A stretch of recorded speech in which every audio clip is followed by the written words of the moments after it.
Try now, refresh it. It's live?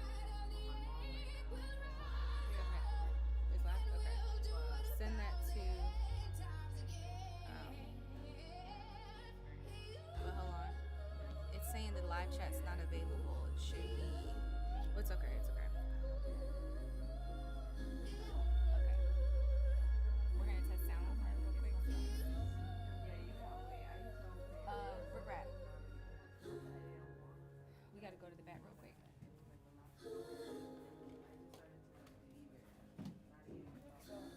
Thank you.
And no link just yet, right?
Okay.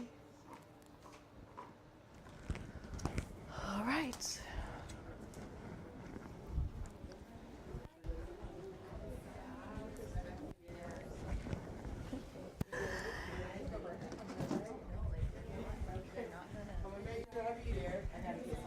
Hi, beautiful baby.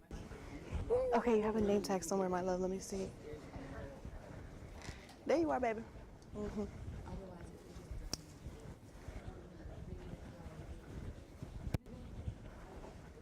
Yeah, that's what I was saying. That one, the other cooler I have is at home. I just didn't You have the phone, right, baby? Okay, we're gonna get started. So, here in a minute. But you have a bag of ice, right? Just one bag? Baby, how's my lips look? Another looks great. Thank you. Okay, so Can you hear me? Can you hear me? Can you hear me? Can you hear me? Can you hear me? yeah, so you're gonna be right back, right? No, I'm saying you're gonna be here, right? Yeah, he gonna be here the whole time. Yeah, so we can just go.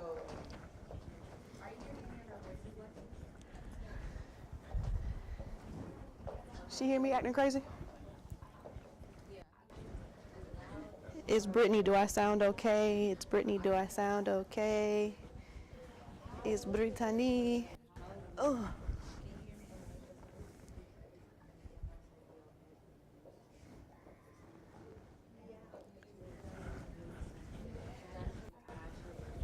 I was talking out there. She could hear me? Okay. Okay, babe.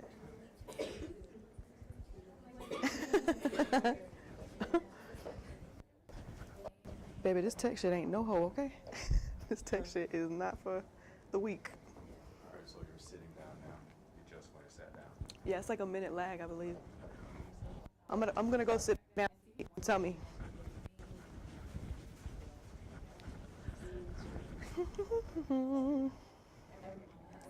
La la la.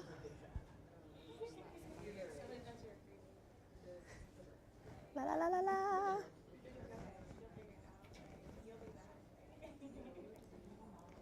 La la la la la.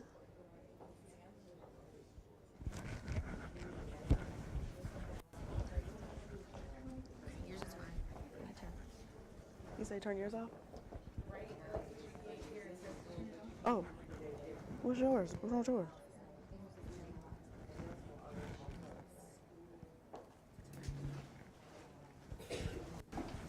All right, I'm gonna try this mic now.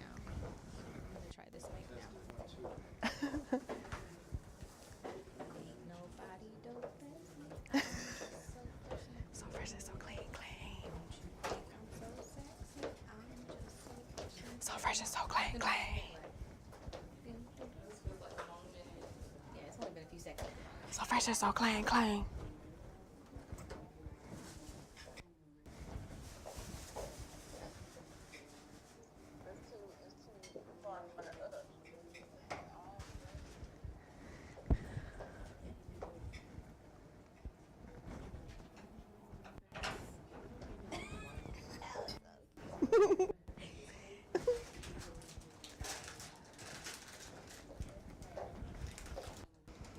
No, that's right. Full bar for these hoes, boy. Is it too early for a shot? Never too early for a shot. All I know is I listen. Still nothing? the hell is going on? You ain't hear nothing, right? She said what? She said I can hear like giggles. Go Brittany. She never heard it. So we just gonna have to switch, cause for this, for you. One more. Hello, hello, hello, hello, hello, hello, hello, hello, hello, hello, hello, hello, hello, hello.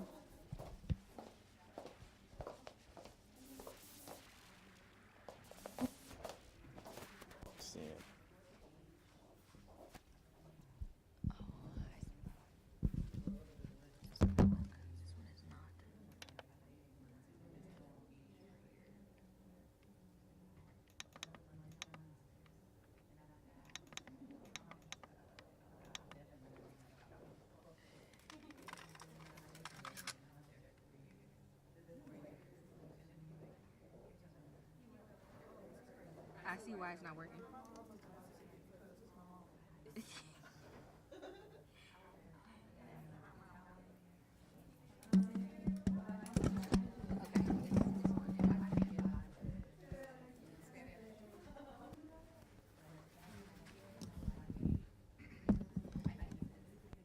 Do?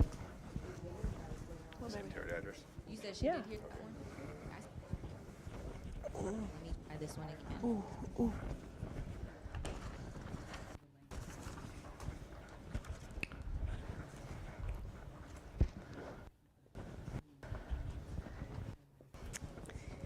What y'all talking about? Put me in the suitcase, sis. Please.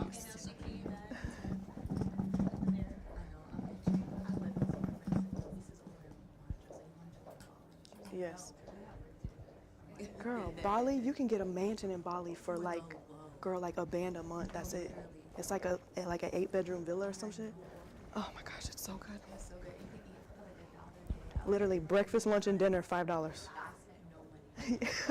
The only money is getting out there. Once you get out there, my homeboy lived out there for like 2 years.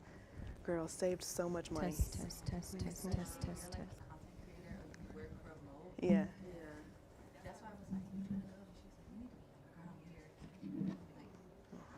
Right. Screw that ground, right. Maybe y'all can just go hard until March and then slide out. Right. Yes, ma'am.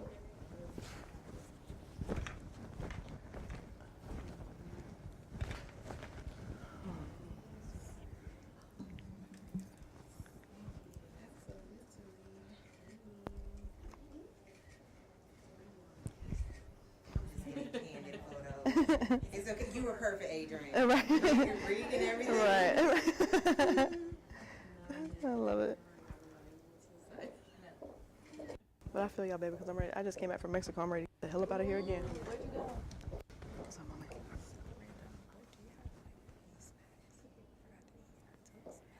Come with me. So, we have like some fruit. Okay. Let me see what is in here. That's vegetation. Yeah, please. Yeah. They're vegan cookies, so I. To the wellness retreat, yeah. Okay. It's 27 spring. I sent you This is the next one. This is gluten on this side, and then gluten-free is after the red line. Want to come to, so I'm gonna just do a group. Okay. That way we can get it for cheaper. Yeah. So if you need anything else, Mama, just let us know. One of our homegirls, Nira. Yeah, girl, she brought me some gluten-free ones, and normally gluten-free does. So I mean, it's all women, but I think we should. Yeah, she put her foot in that for sure. Okay, so we good with tech or no? Did you hear that last thing? No.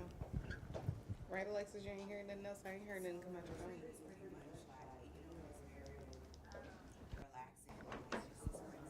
She said cool.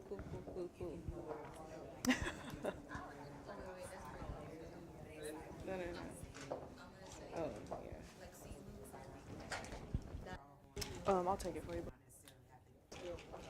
Oh, it's okay. I'll wipe it. Yes, at the front, by the front door. Mm-hmm.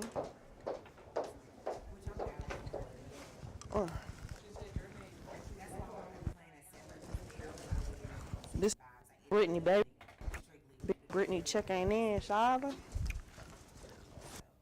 Yeah. Big MVP in the house, baby.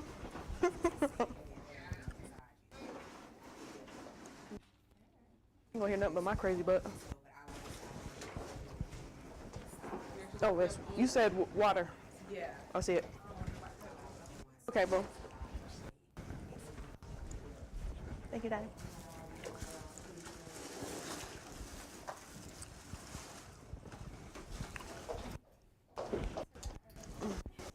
Yeah, so I'm gonna get the exact dates from him as soon as he says he has to come around. I just heard something rip. He's gonna let me know. Bianca's here. Paris is here. She has the stinkest fucking attitude. Paris. Paris.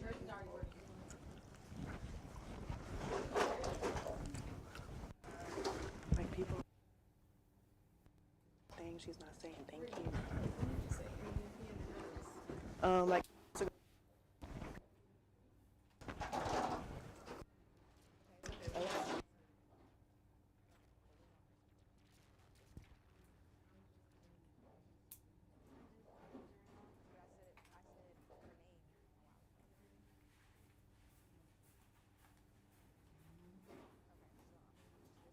Yeah, I definitely gotta play the lottery now. It was so weird. It was literally so weird. Cause I was literally walking in and I was like, did she just say Costa Rica? Like, what? Alexi Luhu made a poo poo. I need to send you Poo-Poo's information too, cause I told him about you. Um, Is this your phone? no, I think that's Brits or Crystal. Chrissy. Crystal, is this your phone?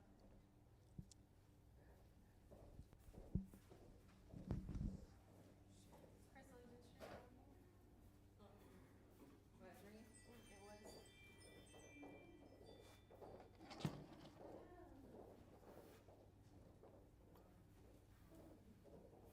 Right.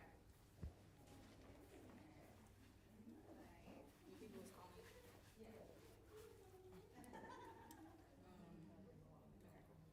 Alright. Hey boo. Hi. You look so beautiful. I sent it over to.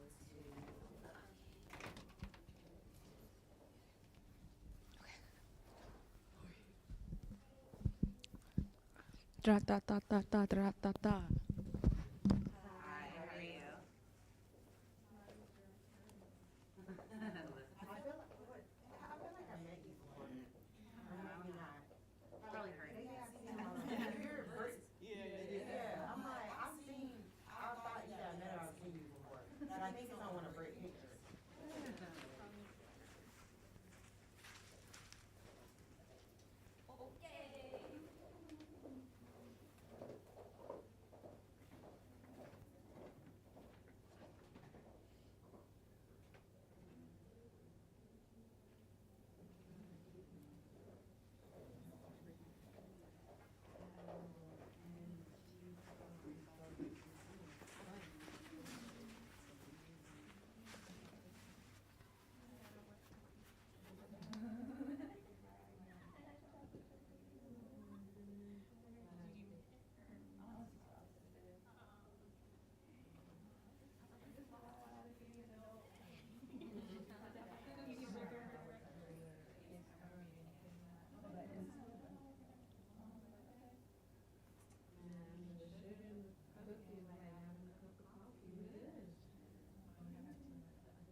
Hey guys. All right, we're gonna start like 2 seconds. How y'all feel? Y'all want some music in the back? Yes, no?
start. Every segment is an hour. So at the 30-minute mark, you just need to show us 30 minutes. And then then it's 15 minutes, 10 minutes, 5 minutes, 1 minute. You have a phone, don't you?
Huh?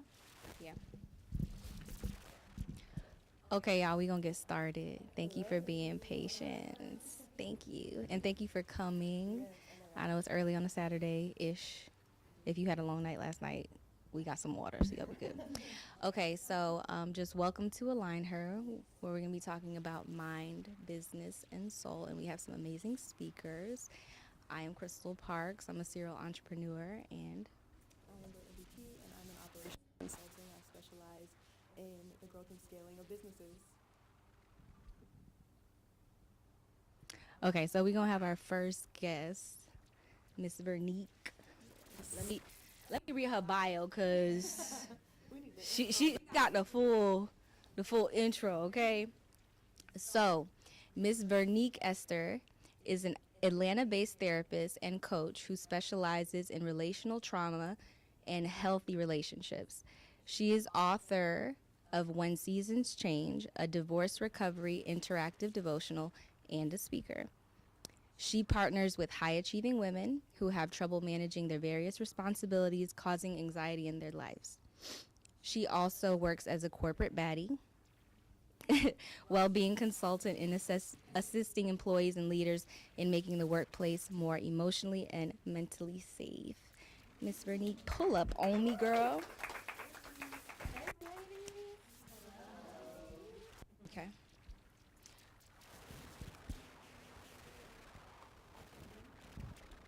Cool. Okay, so how are you? I'm doing great. I'm feeling really good actually, and I know like the vibe is mad chill in here, but I'm just hyped by nature. Oh, you are? So I'm trying to keep it together. But I'm doing really good. As a matter of fact, I have some good news. Okay, tell me. Yeah, please. So yesterday, I mean you know this, but I took my exams. Well, in therapy land, depending on your designation, you might need certifications. Long story short, I took my last certification. I'm officially an independently licensed clinician. Woo! Yes, snap it up. Yes, we got some champagne for you, so don't even worry about it. Super legit. So. Okay, we love that. We love that. Okay, so let's get right into it. Yeah. Can you explain the concept of mind alignment and why it's so important for business and personal growth? Yeah.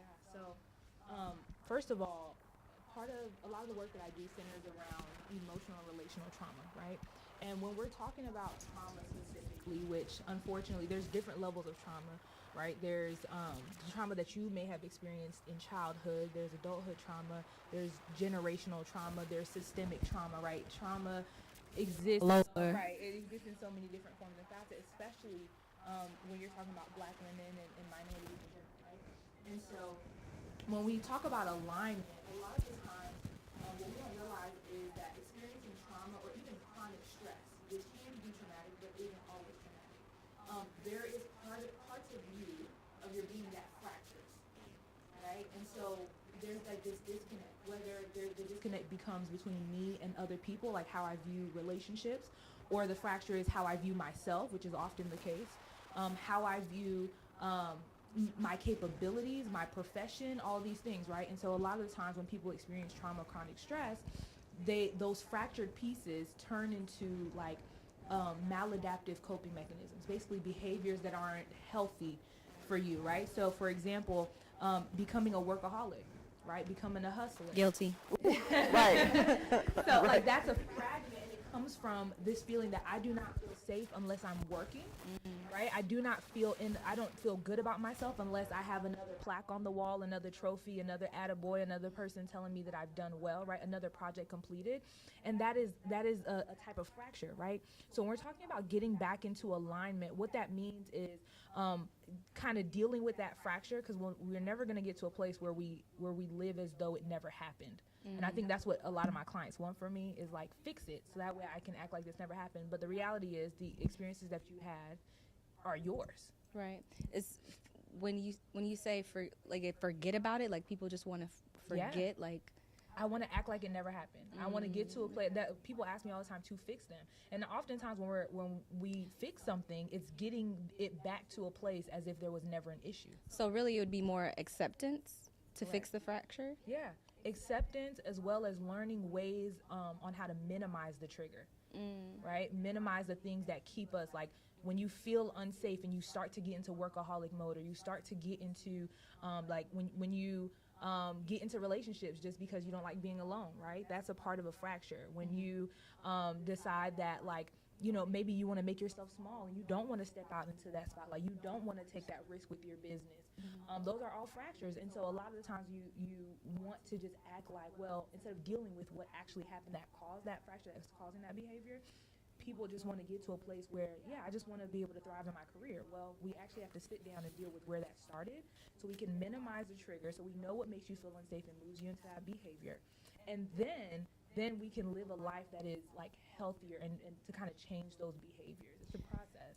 And that is alignment. So beautifully said. I know it's a lot. Yeah, no, but needed. So let me ask you, what are some exercises that you would do? Like, say if I came to a session with you, what would be some of the things that we would do in order for me to address those things and get back into alignment? Yeah, so for one, exercises are necessary, right? Things like, I'm a huge proponent of affirmations, right?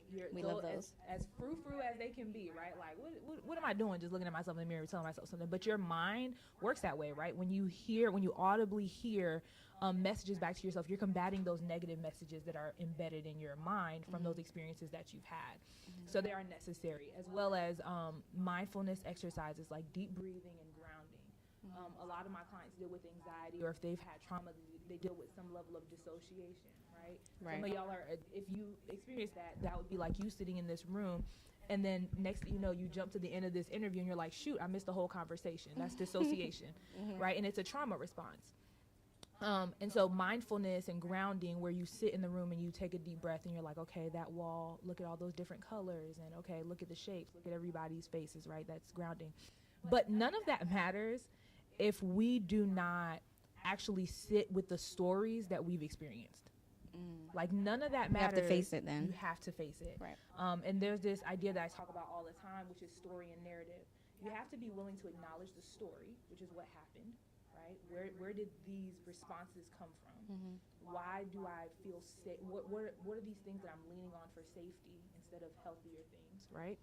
and then the narrative, which is how it's impacted you. So because I didn't have consistent parents, because I didn't live in a safe environment, because I was only given accolades when I did something right and not reassurance when I did something wrong, I now do this. I now act in this way, and that's the narrative. I feel safer when I do this. And so dealing with the narrative to change it and say, like, I'm safe even when nobody knows and acknowledges what I'm doing. I'm safe even when I don't have a partner. I'm safe even when I don't get everything right.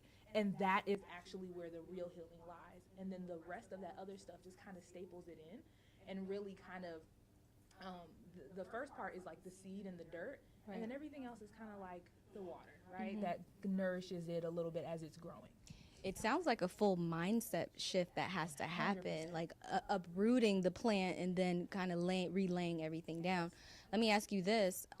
What is one of the most common things that you see in women that we struggle with? Like either a thought process or was there something common that you see? And what is something that you do to combat that thought? Yeah. So control. Oh. Yeah. I'm a control freak, okay? Yeah. And in denial too. Yeah. I'm just like, this is the first time I said it out loud, I think this year. And it's real because the idea behind control, and by the way, I have this thing that I created called trauma languages.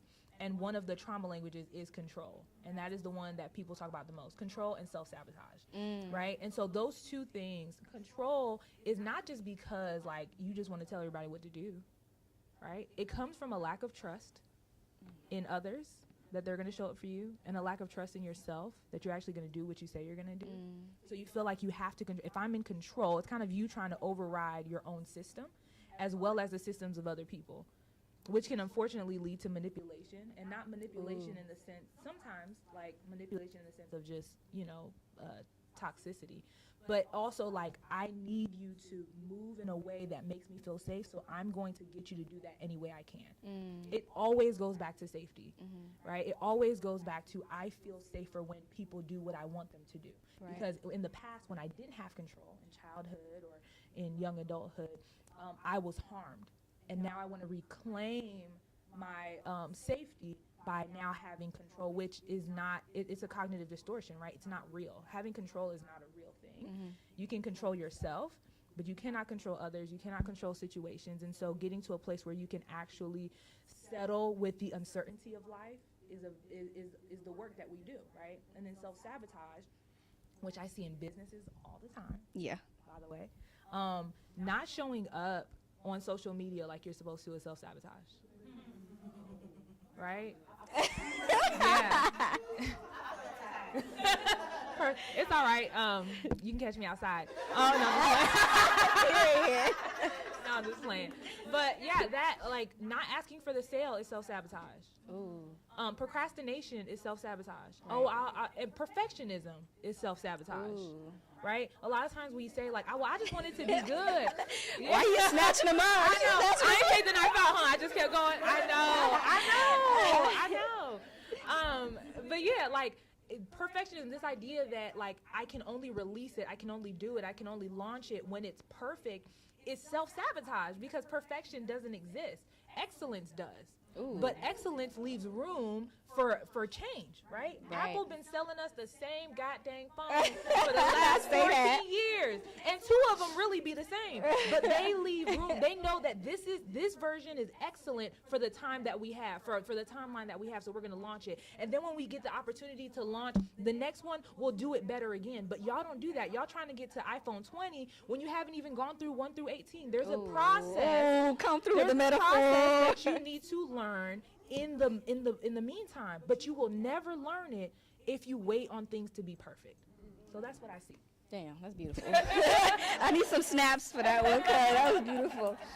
Okay, how do you handle situations where personal and business priorities seem to conflict? And what are some strategies that you recommend? Yeah, so for me, I got to a place, I was real bad when I first started launching the business and things like that. I had zero boundaries around my time, around the work that I do. I used to do medical social work. So I would work at the hospital, 9 to 5, or 8 to 4, right?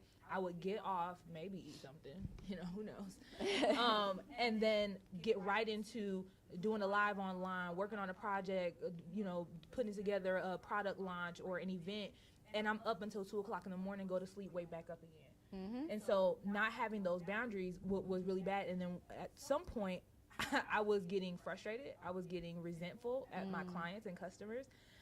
I was getting frustrated with God, and I was just like, I'm tired, I'm exhausted, and things aren't going the way I want them to. And so I had a moment where I sat down and I journaled and I was praying, and I was like, you know what?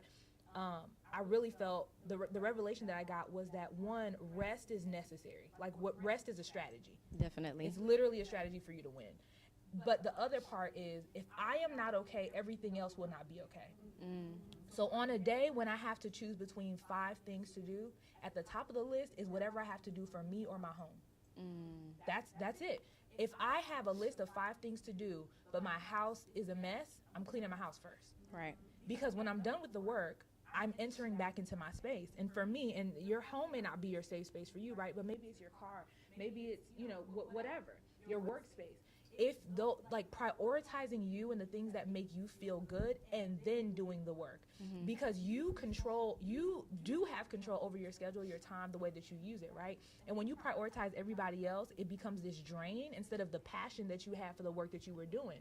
So now you're angry and resentful at people. Man, they didn't buy this and I spent all that time doing it. Well, why did you spend all that time doing that, right? And it's good that you did, but if you don't rest, you're not going to, and prioritize the right things, you're not going to be able to be more resilient when those challenges come up. And they will come up, right? Every launch doesn't work out, every idea doesn't work out, but if I have prioritized things the right way, I have room to re-strategize. Right. Instead of being mad and being like, I'm not doing this no more. Right. No, I completely. So I used to always get so angry at myself when I felt the burnout coming, when I was in the burnout, and then even more angry that I couldn't hurry up and get out of the burnout. But I realized you can't avoid it. Like, you have to lay your ass down sometimes. So last month was the first time where I just embraced my burnout, and I actually got through it quicker.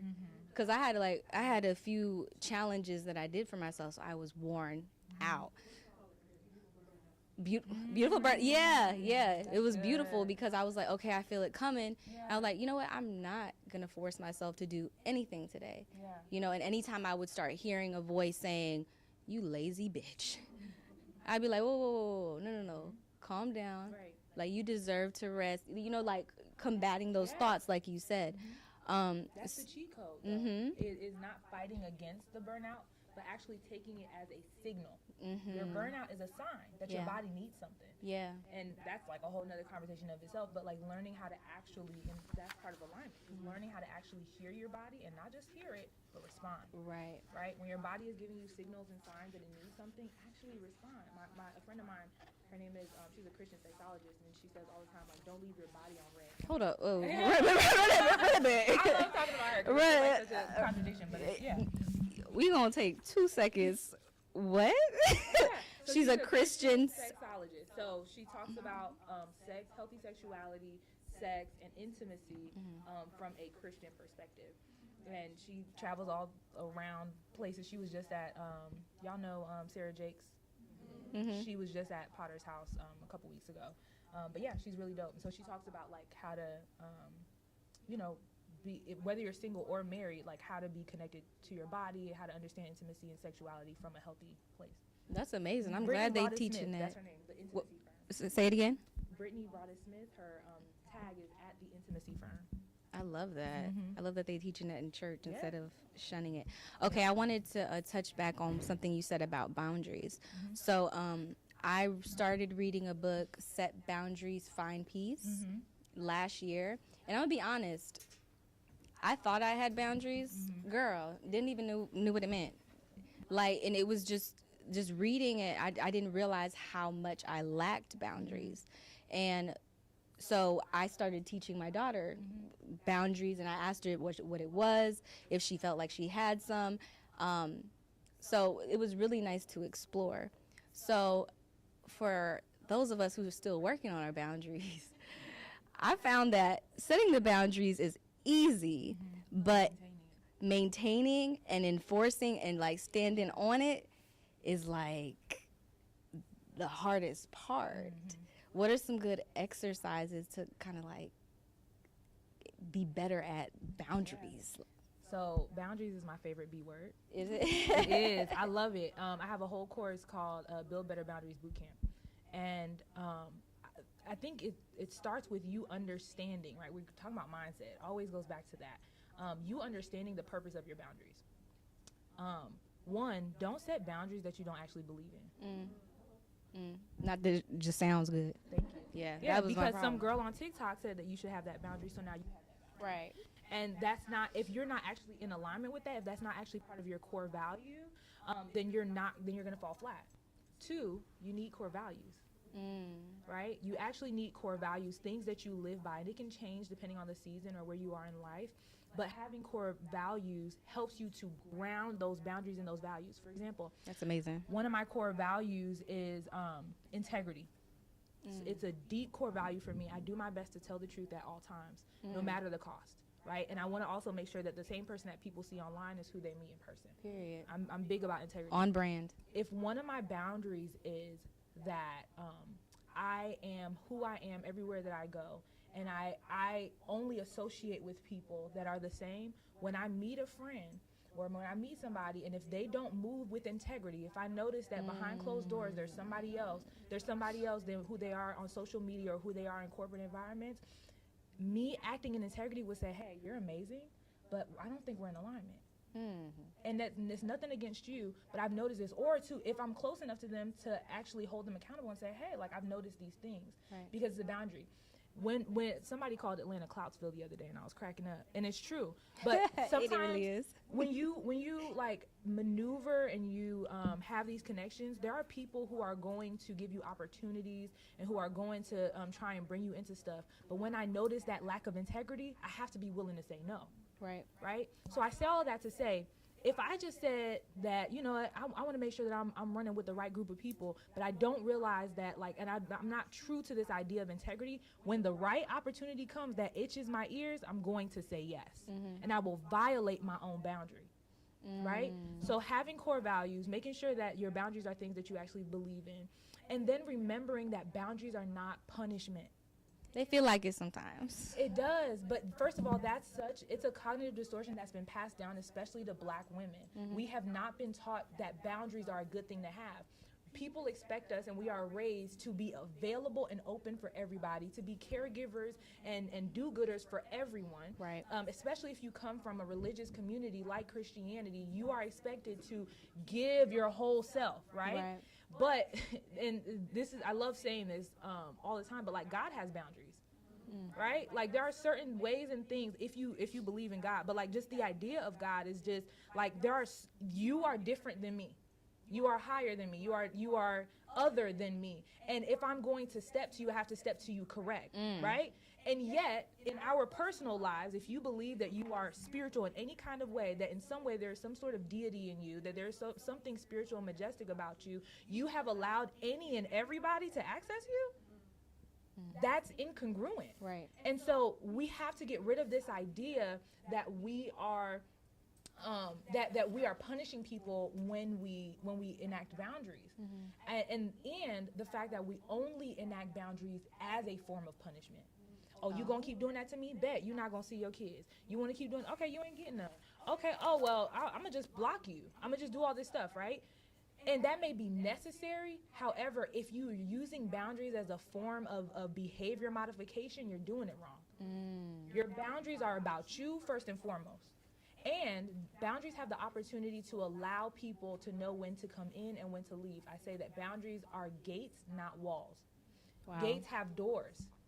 The right people come in, right? If I have certain boundaries, if I have a boundary around integrity, people with integrity can come in. If I have a boundary around, whatever, like those people can come in, and then it allows them to say, like, you know what, hey, this is that boundary. I'm sorry, like, we're going to have to part ways, but I wish you the best. It's not a punishment. The gate is always there. The gate don't just show up when you get robbed. right? Right. So that's my No, little, that's boundaries amazing. that- I was actually having a conversation with one of my partners a few weeks ago, and we took a second to discuss our business's core values, so that when we do business with other companies, we make sure we're in alignment. Because then, if we're off, just like you said, in business, we're probably not going to go that far. So it makes a lot of sense. So I need to figure out my core values for personally. Yeah. I wanted to touch on anxiety because with social media, the headlines say it is the biggest disorder. Is it considered a disorder? So, what are some ways to kind of combat anxiety? Yeah. Mindfulness, for sure. So, how much time I got? Almost at 30. Almost at Okay, 30. yeah, we gonna do a activity for mindfulness. Okay, cool. So we'll do some stuff around mindfulness so I can show y'all. But yeah, mindfulness, affirmations, as well as like just grounding in general. When I start to feel, I do have anxiety, and so when I start to feel like amped up, and I'm noticing that my environment or whatever I'm doing is triggering me, I always like I have a conversation with myself. I'm like, Vernique, pause, and so I'm like, okay, and then slow down. And so a lot of times we just need to slow down because anxiety is connected with racing thoughts and fast-paced movement. And so pausing yourself, slowing down, taking a deep breath, and then keep going. But yeah, mindfulness in general. Cheap plug in y'all swag bags. We have these breathing tools. It looks like a whistle, but it's really to regulate your breathing. Oh, dope. Yeah. I was using it the other day. I was doing it wrong, but I figured out don't use your nose at all. Okay. What are some signs that somebody may be out of alignment? So I think when you look and you survey your life and you realize that you are living somebody else's dream for you and not your own, you're out of alignment, right? If you're doing the job that your parents wanted you to do but you don't feel connected, if you only have a business because somebody said you were really good at that thing but you didn't really care about it, if you're with somebody because they were just available at the time, right, you're out of alignment. Our alignment shows, and so does our healing, by the way, but our alignment shows in our decision making, the results of our decision making. Wow. If you look at your life and there are very few things, there are less things that you feel connected to than disconnected to than connected to, then you're out of alignment. Your life, this is the life that you have today. If you feel disconnected from it, you're not living your life. You're probably living a conglomerate of other people's expectations for your life. Sheesh. And so I think it comes from observation. What is in my life that is actually cognizant of me? A good example of this is that like I bought a house in 2019 and I just started like really decorating it. I used to travel for work, so I was never home. And I had this table in my dining room that was just there. It was broken up. Like it really wasn't helpful. One of the legs was like, jangling off. Girl. Yeah, it was real ghetto. But around my birthday, I had a birthday party at my house, and I moved the table out into the garage. And when everybody left, I thought about moving it back in, but I was like, this is not even it's not even conducive. It's not helpful, and I'm not sitting at it. Right. And so, long story short, I threw the table away without I haven't chosen my new one yet, but I felt like, man, but what are people gonna say when they come to my house and there's no table and that's weird. A friend of mine bought me a hammock. It was on my Amazon wish list, a hammock for my birthday, and I just decided to put the hammock where the dining room table is. No, for real. As crazy as it sounds, I use that hammock more than I ever use that table. And so while I can think about how crazy it would be for somebody to walk in and see a giant hammock in my dining room area, I would jump right in it. I would jump right in and that's it. what everybody do. They're like, oh my God, nobody has asked me where that table is. Like, they're just like, whoa, this hammock is crazy, So I feel that to say, when you know when you're in alignment with you, right? When you stop trying to figure out what everybody else would think about what you're doing and just do the thing that makes you feel good, do the thing that actually fits into your life, which is right now a hammock, that is okay. You know what I'm saying? That fits where I'm at in my life. I'll get a dining room table eventually, but it is what it is. So learning to be okay with the things that make you different than everybody else. I actually did something with my daughter last week. I do mental health check-ins. So I was like, hey, baby, mental health check-in, how are you? 1 out of 5. And she was like, I'm a 3.5. And I noticed she had been a 3.5 the week before. So I asked her, I was like, well, I have a challenge for you for tomorrow. For tomorrow, I want you to do little things that can help you get to a 4. So I'm like, I want you to be mindful, whether it's going to get a drink of water and not rushing to your class, or just little things. Just ask yourself, will this make me a 4? Will this make me a 4? Will this make me a 4.5? And then we're gonna just work our way up. So we That is I'll- top tier parenting. No, seriously, that's Yeah. top tier parenting. Like, but also giving that to ourselves, right? Like that is A1. So knowing where you are, assessing, and then doing the things and giving yourself what you need to fill in the gaps. Yes. You know something silly? Well, I don't think it's silly. I was taking a shower a few weeks ago, and I was trying to be very present, very mindful, like in the way I touched everything. And I was very, very present when I was like putting either soap or conditioner through my hair, and I didn't realize how gentle I am with myself. And just realizing how gentle I am, like washing my hair, washing my body, I was like, it almost like affirmed, like, this is you loving yourself. Yes. Because, like, you know, like when somebody do your hair and they be pulling your shit too hard, they be like, girl, you don't ever really do that to yourself. You know how much to do to yourself. And it was like, I want to start doing that more. First, I was like, am I high? I was like, no, I definitely did not smoke nothing today. But I was just, you know, because I've been very much so these past 2 years, like, my self-love has to be top tier. Yeah. Because I was raised in a household where I don't want to say self-love was shunned. It was more so like, don't look at yourself in the mirror too long. Don't do this too long. So it's almost kind of like, it was almost kind of like shamed in a bit. I don't think it was intentional, but it was. So it's like, no, I'm gonna pop my shit. Yeah. No, honestly, and I just want to touch on that. So having a connection to your body, a lot of times we talk about our connection to our mind, which is absolutely necessary, but a lot of Black women are so disconnected from their bodies. And so my sexologist friend Brittany, she says one of the things that she had her clients do, and I started doing, was like to turn off the lights. Like when you take a shower, turn off the lights, maybe just light a candle, and exactly what you're doing. And don't take that for granted, by the way, because everybody doesn't do that. But like when you lather on the soap, don't just like, oh, let me hurry up and that's what I usually do. do. Yeah.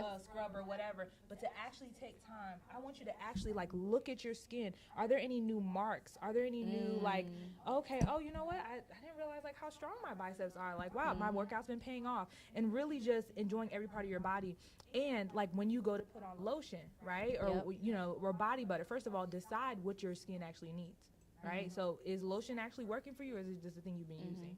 So, you know, whatever you use, put it on, and limb by limb, section by section, using your moisturizing time as an opportunity to love on yourself and to notice and be in your body and to ground yourself in that and to actually notice every part of yourself, which helps with self-love. It helps with acknowledging things, but to also, like, just on a health tip, to notice changes in yourself, right? How do you feel in your body? Like, does your stomach hurt? Have you had a sore neck and back that you've been ignoring for the last however long, right? So yeah, like that's such a necessary part of self-care in the beginning to you kind of grounding yourself back into your body. Cheap plug, we got some body butters back here, expensive punani. I've done the lotion thing, and I've done like, I love you. I love you, every single part, and it just makes you feel, it gives you a different kind of high, and I've really enjoyed doing that. Can you discuss the connection between mindset alignment and creativity? So I'm gonna tell y'all a fun fact. There's a part of your brain called the amygdala that is connected to your emotional responses, right? It's not a very big part of your brain, but what happens is it overrides your frontal cortex when you feel traumatized, scared, or any sort of high range emotion. And what happens with trauma is that it there are things that can happen that can, like, your amygdala activates, but then it calms back down. Oops. So there are things with when you experience trauma or chronic stress, your amygdala gets activated, and most of the time it calms back down, right? Like if you tripped and fall, you're not going to be like on 10 all day, right? You'll just be like, dang, that was crazy. And you might feel scared or a little shaken up, and then in about 5 minutes or so, you're back to normal.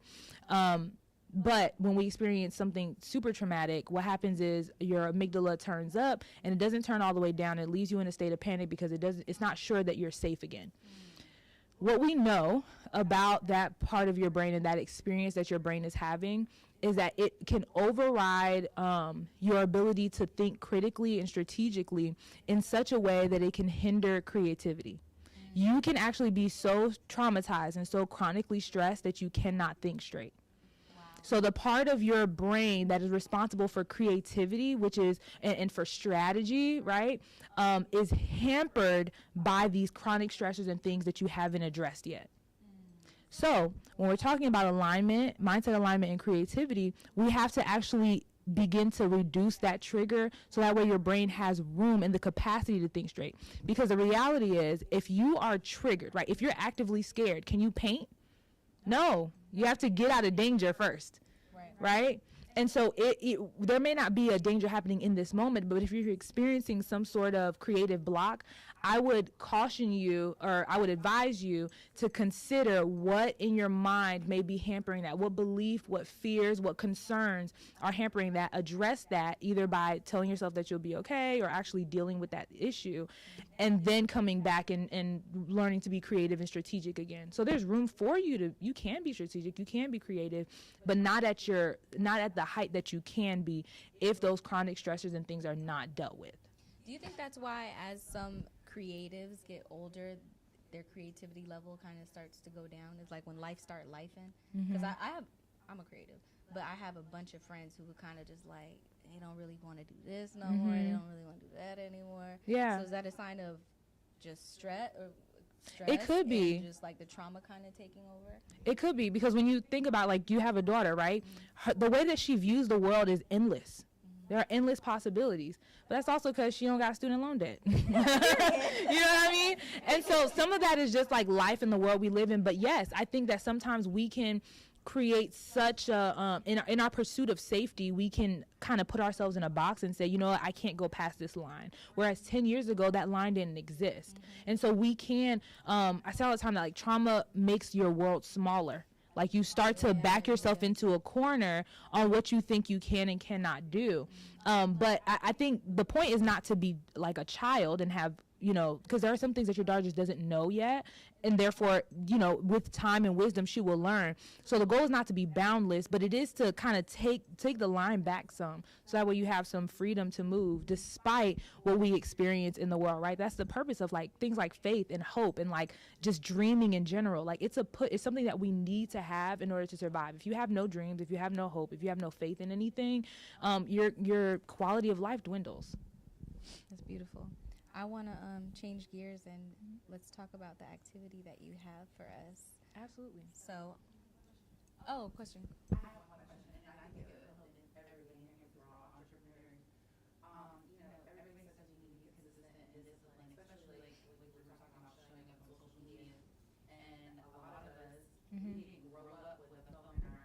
Yeah.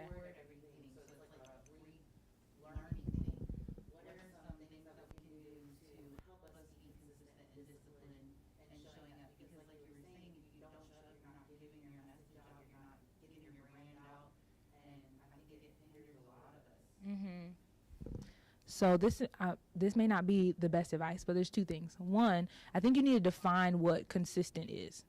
Like, sometimes we say, this actually came from a guy that I was talking to, and he was talking about, like, women who want consistency in relationships, right? And he was like, y'all say y'all want consistency, but what I think you mean is that you want constantly. And I was like, but that like, he's trash, but that's not the point. The point is, that's a bar though. Because a lot of times we say, like, I want to be consistent on social media, but what we're telling our minds is that we have to constantly be on social media.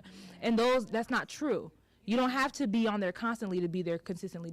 Decide what consistency is for you, but you also have to know your goal, right? When I'm launching something, like I had a conference in June, when I'm launching that conference, I'm posting a little more, right? I'm hiking it up a little more because I know what I'm trying to do. But in my day-to-day life, I'm not posting 3 times a day. By the way, right.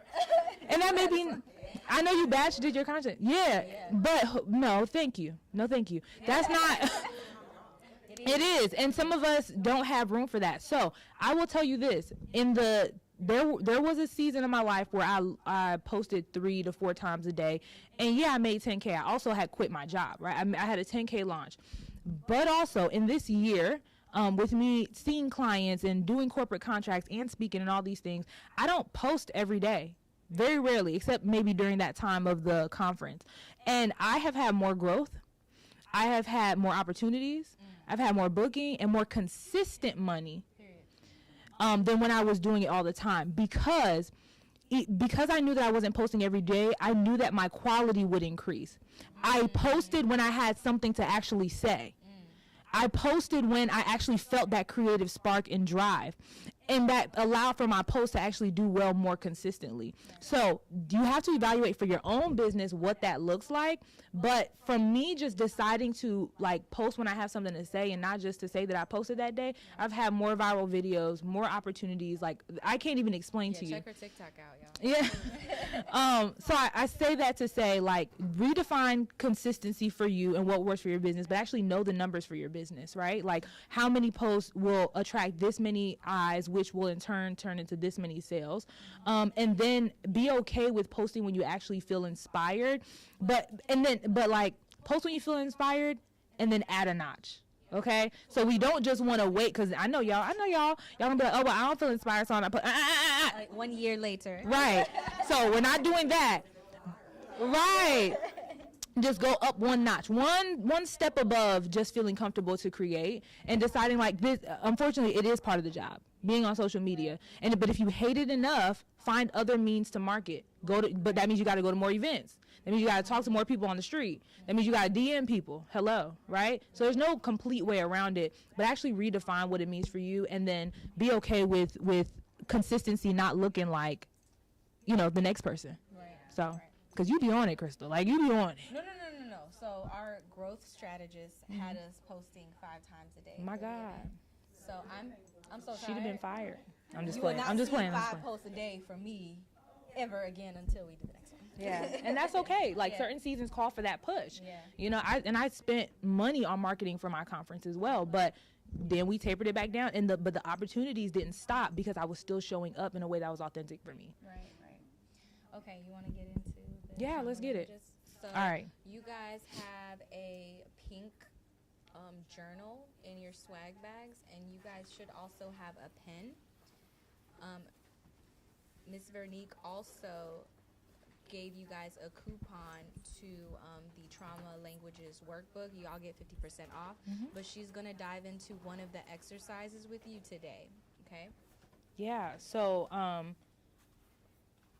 what I'm going to do is, so the trauma language is this idea that our trauma shows up in our behaviors, right? And so if you get the course and all that, actually the workbook, I believe, and if I didn't do it right, I'll make sure you guys get the workbook for free, but the course that comes with it will be half off for you. Okay. And so I'm gonna just make sure I sent you the right link. Okay. But with that said, you'll have access to that. But what I want us to just start with is just the idea of, one, re-centering ourselves into our bodies and ourselves. So I'm gonna show you guys how to do mindfulness on your own. But then I want us to break down the things that actually leave room for mind alignment, okay? All right, so everybody just get in a comfortable position. You can close your eyes, you can sit back, you can cross your legs, but I would recommend you having a neutral stance. I can't do it in this skirt because y'all see up my cooch. But yeah, just get in a comfortable position for you.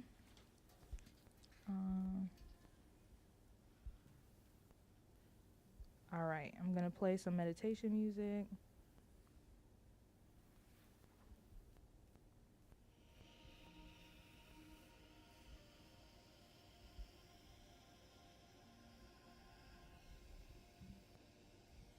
All right, so just get in a comfortable position. And I just want you to breathe. I want you to feel the air moving inside your lungs, just regular. Just feel that air moving. Then I want you to take 3 deep breaths. We're gonna do it together. We're gonna do a 4 count in with a hold and out, okay? Breathe in, 2, 3, 4, hold, and breathe out, 2, 3, 4. Again, breathe in, 2, just breathe in all of that stress that you've been carrying, hold, And breathe it out and just sink into your body. Just drop your shoulders, release that tension. Breathe in, do it again, just those last minute worries and concerns. Hold and breathe it all out and just sink into your body and breathe normal. We're going to do some mindfulness and grounding together by tightening and releasing certain parts of our body. We're going to start with our hands. I want you to ball your hands into a fist really, really tight and release it and just drop it. Again, feel really, really tight and then release all the way. We're going to go to your shoulders. Just bring your shoulders all the way up to your ears, get all that tension, and then just drop it and just allow your shoulders to drop to a comfortable position. One more time, up, tight as you can, and drop. And just allow it to drop. Just let your shoulders sink. I want you to tighten your core. Just tighten it. And breathe out and release. Again, tighten that core. Then breathe out and release. I want you to bring your feet out and just point your toes like a ballerina as best you can. Tight, and then just release and let it fall. Once again, tight, just point your toes and just let them be normal and just drop. Last but not least, just put your feet flat on the ground. I want you to lift up your calves and tighten your calves and drop. One more time, tighten your calves and drop. Now I want you to slowly open your eyes. And I want you to just find a point in the room. And I just want you to notice it. It can be a brick wall, a color. And just notice how blue or how pointy it is or how vibrant. Just notice the texture. You can even look around the room and just really take in what you're seeing. This is the moment that you need. You are here. You are in your body. This is all you will ever need. You don't need to be anywhere else. You're safe. You're still. You're okay. And when you're ready, just focus back on me. See all these beautiful eyes. So we're going to move to a writing activity, but before we do, how does that feel? Mm-hmm. Yeah. What is it about that makes you feel like crying? Mm-hmm.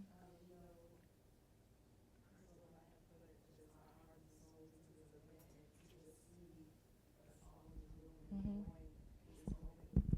Mm-hmm. Yeah. Mm-hmm. Yeah. Yeah. Because normally we're just floating somewhere up here, right? Thinking about the next thing, the last thing. Anybody else? How was that?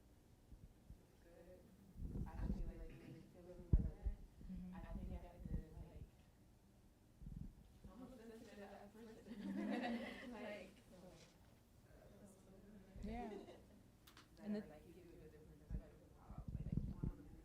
mm-hmm. Yeah. Yes. Yeah. I'm so glad you said that. I'm an HSP, a highly sensitive person as well. That's like a real thing. So I grew up and people told me all the time, like, you're just too sensitive. And I thought it was a bad thing. So I decided to be like this tough person. And I realized that was incongruent with me, right? That was out of alignment with me. And when I accepted that I was sensitive, other people around me, and how to manage it at the same time, but other people around me treated me with more care. Because the thing about it is a plastic bottle and fine china get different treatment. And if people know that you're fragile, they carry you differently. And it's okay to be tough, right? If that is congruent with you. But if you're fragile, baby, put that sticker on and let people carry you right. Okay? Anybody else? I felt overwhelmed, and this was probably like the first breath that I've taken in a long time. Mm-hmm. Life has been life. Yeah. So, just somebody giving you permission to pause. Because I feel like sometimes we don't give ourselves permission. Yeah. Absolutely. Yeah. Mm-hmm. I felt very at peace. It was very peaceful. Mhm. Mhm. Mhm. Yes. Yeah. Mhm. Mhm. Absolutely. And that was like a quick and dirty version, right? So when I said that I feel anxiety sometimes and I have those moments, I'm like, pause, breathe, feel that air moving through your lungs, make sure my shoulders are sitting right, right? Release the tension in your booty cheeks, okay? And get back into yourself. Like everything is okay. I didn't do anything magical. Like, I have my credentials and degrees, you know what I'm saying? But I didn't do anything magical. You have access to you all the time. You can do exactly what I just did at home at any moment, discreetly, indiscreetly, right? So take that with you.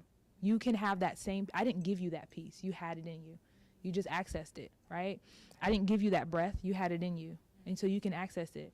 Don't allow the experiences that you have in life to steal those things that you already have inside of you, okay? I'm going to actually shorten the assignment because I don't want to run y'all over time. But what I want you to do is take a moment. We're going to do two things. One, I want you to write out what is the dream? What is the dream? And I don't want us to just think about goals, right? Numbers, bank accounts, things like that. What is the dream that you have for yourself? Who are you? Who are you moving towards? Who do you desire to be? What does she wear? What does she look like? How does she feel when she wakes up in the morning? Who does she sleep next to? What kind of sheets does she have, right? What does her home smell like? Yeah. So let's do that. We'll do it in 3 minutes, and y'all can add to it later.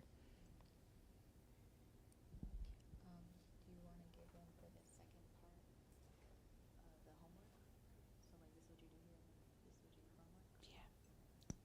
I love that. Thank you.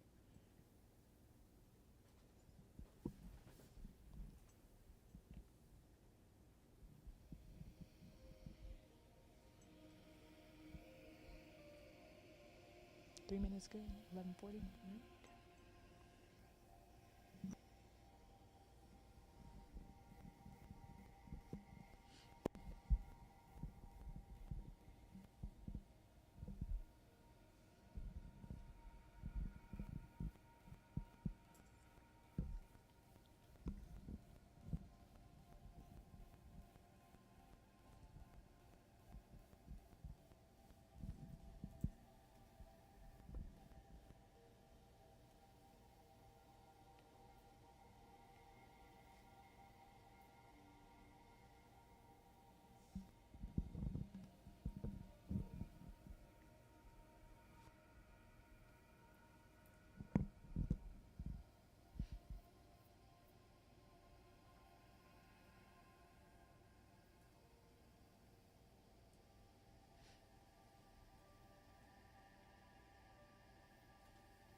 All right.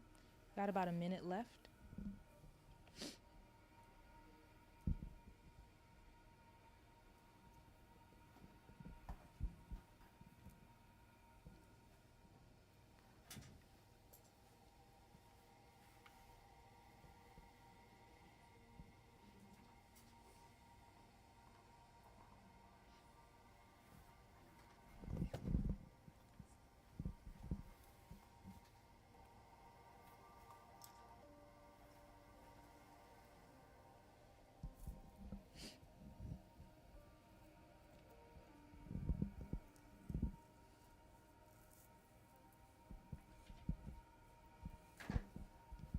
And remember, you can add to this later.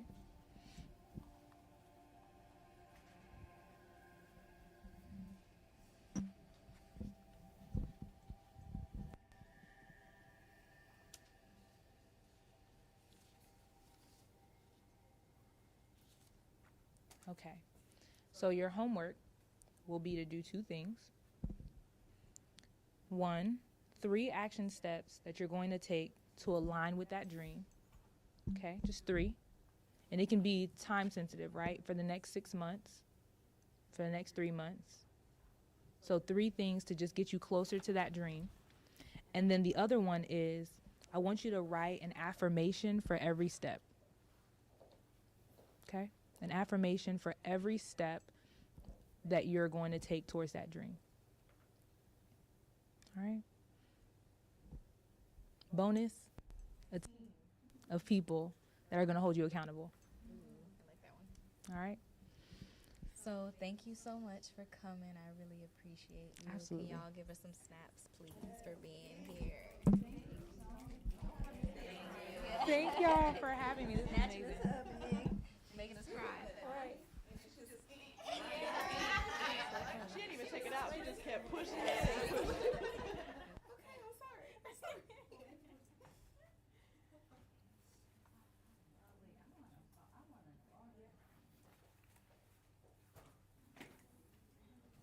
Dwayne, can you press play on that iPad?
The one that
I guess all her nerves made her start today. Yeah. Oh, what's back there? It's a mess right now. I'm building a beauty bar back here, but right now it's the bean bags and everything that's usually in here, so it's like a mess. Oh, so you usually have it set up like a. So it's like a lounge, like I have movies and everything that's back there. So back here I'm actually building a beauty bar, so I have to I'm waiting on my chair and everything to come in. So while I'm doing that, I've been writing down these things. Thank you so much. I appreciate it. Yeah, so I'm these bean bags typically are in there and like I'm running my mouth. No, you're good, girl. I'm here with you.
So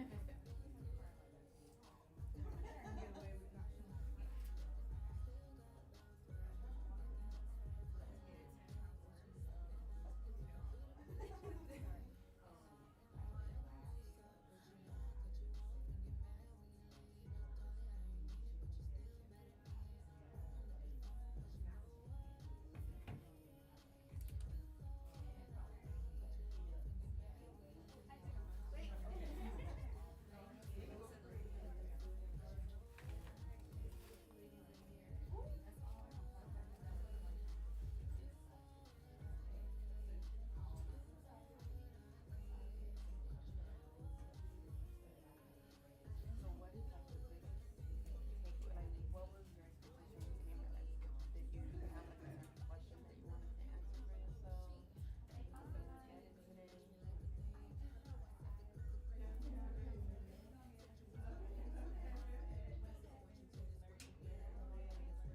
Yeah. I wanted to get nice pictures of me.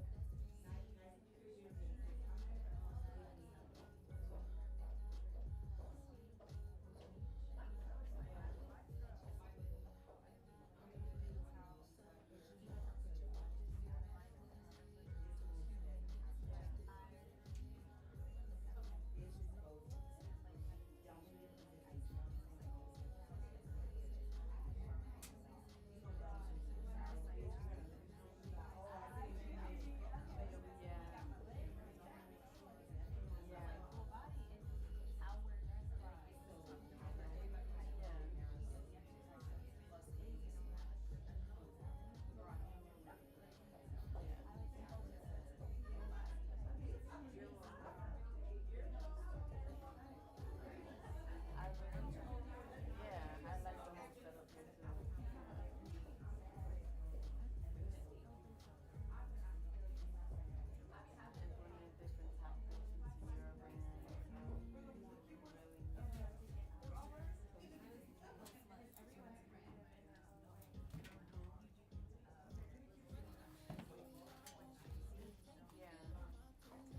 different tactics into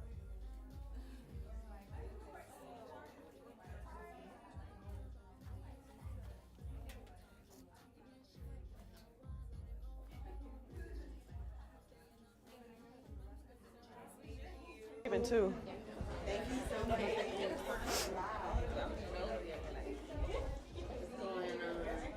I like that. I think I'm gonna do that. I mean, a little bit of like what you were saying too, like Okay, perfecto. Okay, let me get the girls. Allowing the book their experiences so that you can be more intimate. And I've been getting really, really good feedback. Because a lot of people don't expect it when they come in, you know, like for them to be able to have a private experience. So I'm liking it so far. I don't know. We're gonna have to figure that out together. I'm sure Myra has a lighter. Oh, you got a lighter? We have a lighter, we just want to And when you ladies get your pictures, we're gonna go ahead and start the next segment. Like 2 seconds. Oh,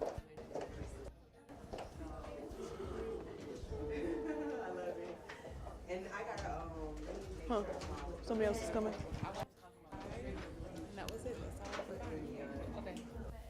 Like, what gives me anxiety? What gets me frustrated? Why I don't want to work on some project? Why I want to work on this one? So it was very informative in that sense of like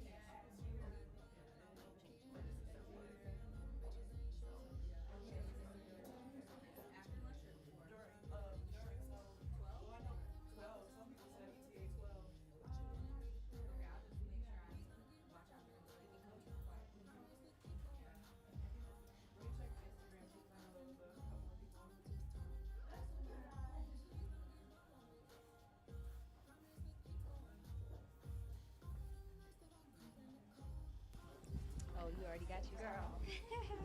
It'll do it to you. Hello.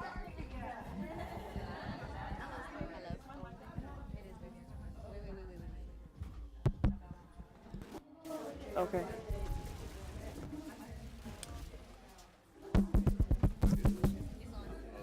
It's on. The sound is only for the virtual, so you won't actually hear it because we have the music playing. Make sure to like.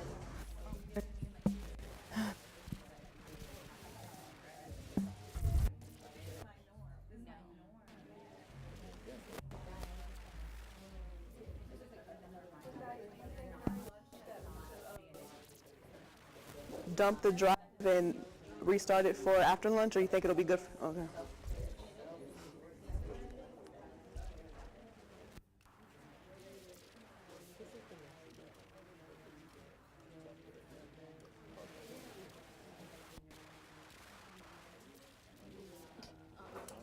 That was not working. Those two weren't working.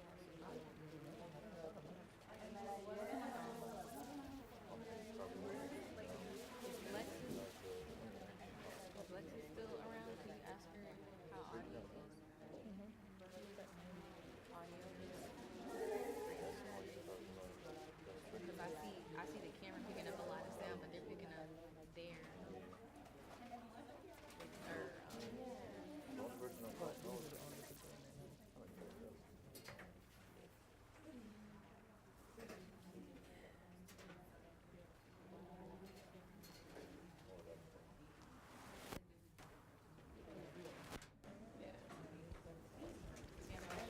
Crystalia, we good to start?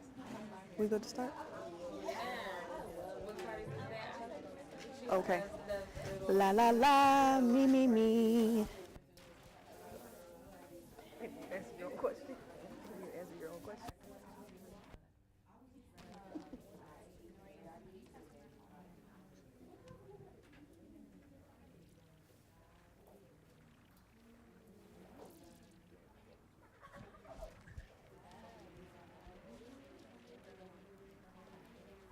Looking for some. Oh, you say your phone look better, so. Yeah, that's literally one second.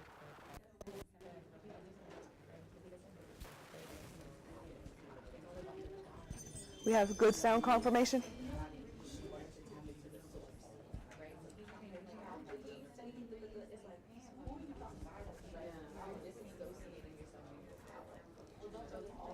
Testing, testing, testing, testing.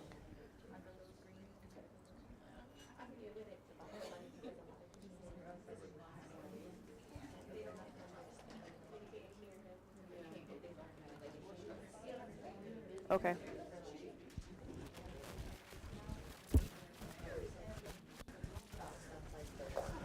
Guys, he's starting.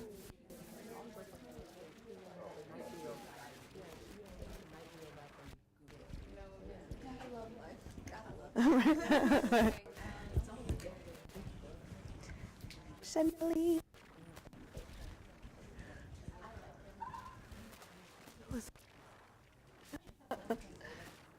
You can go ahead and sit. I'm going to read your bio while you're here.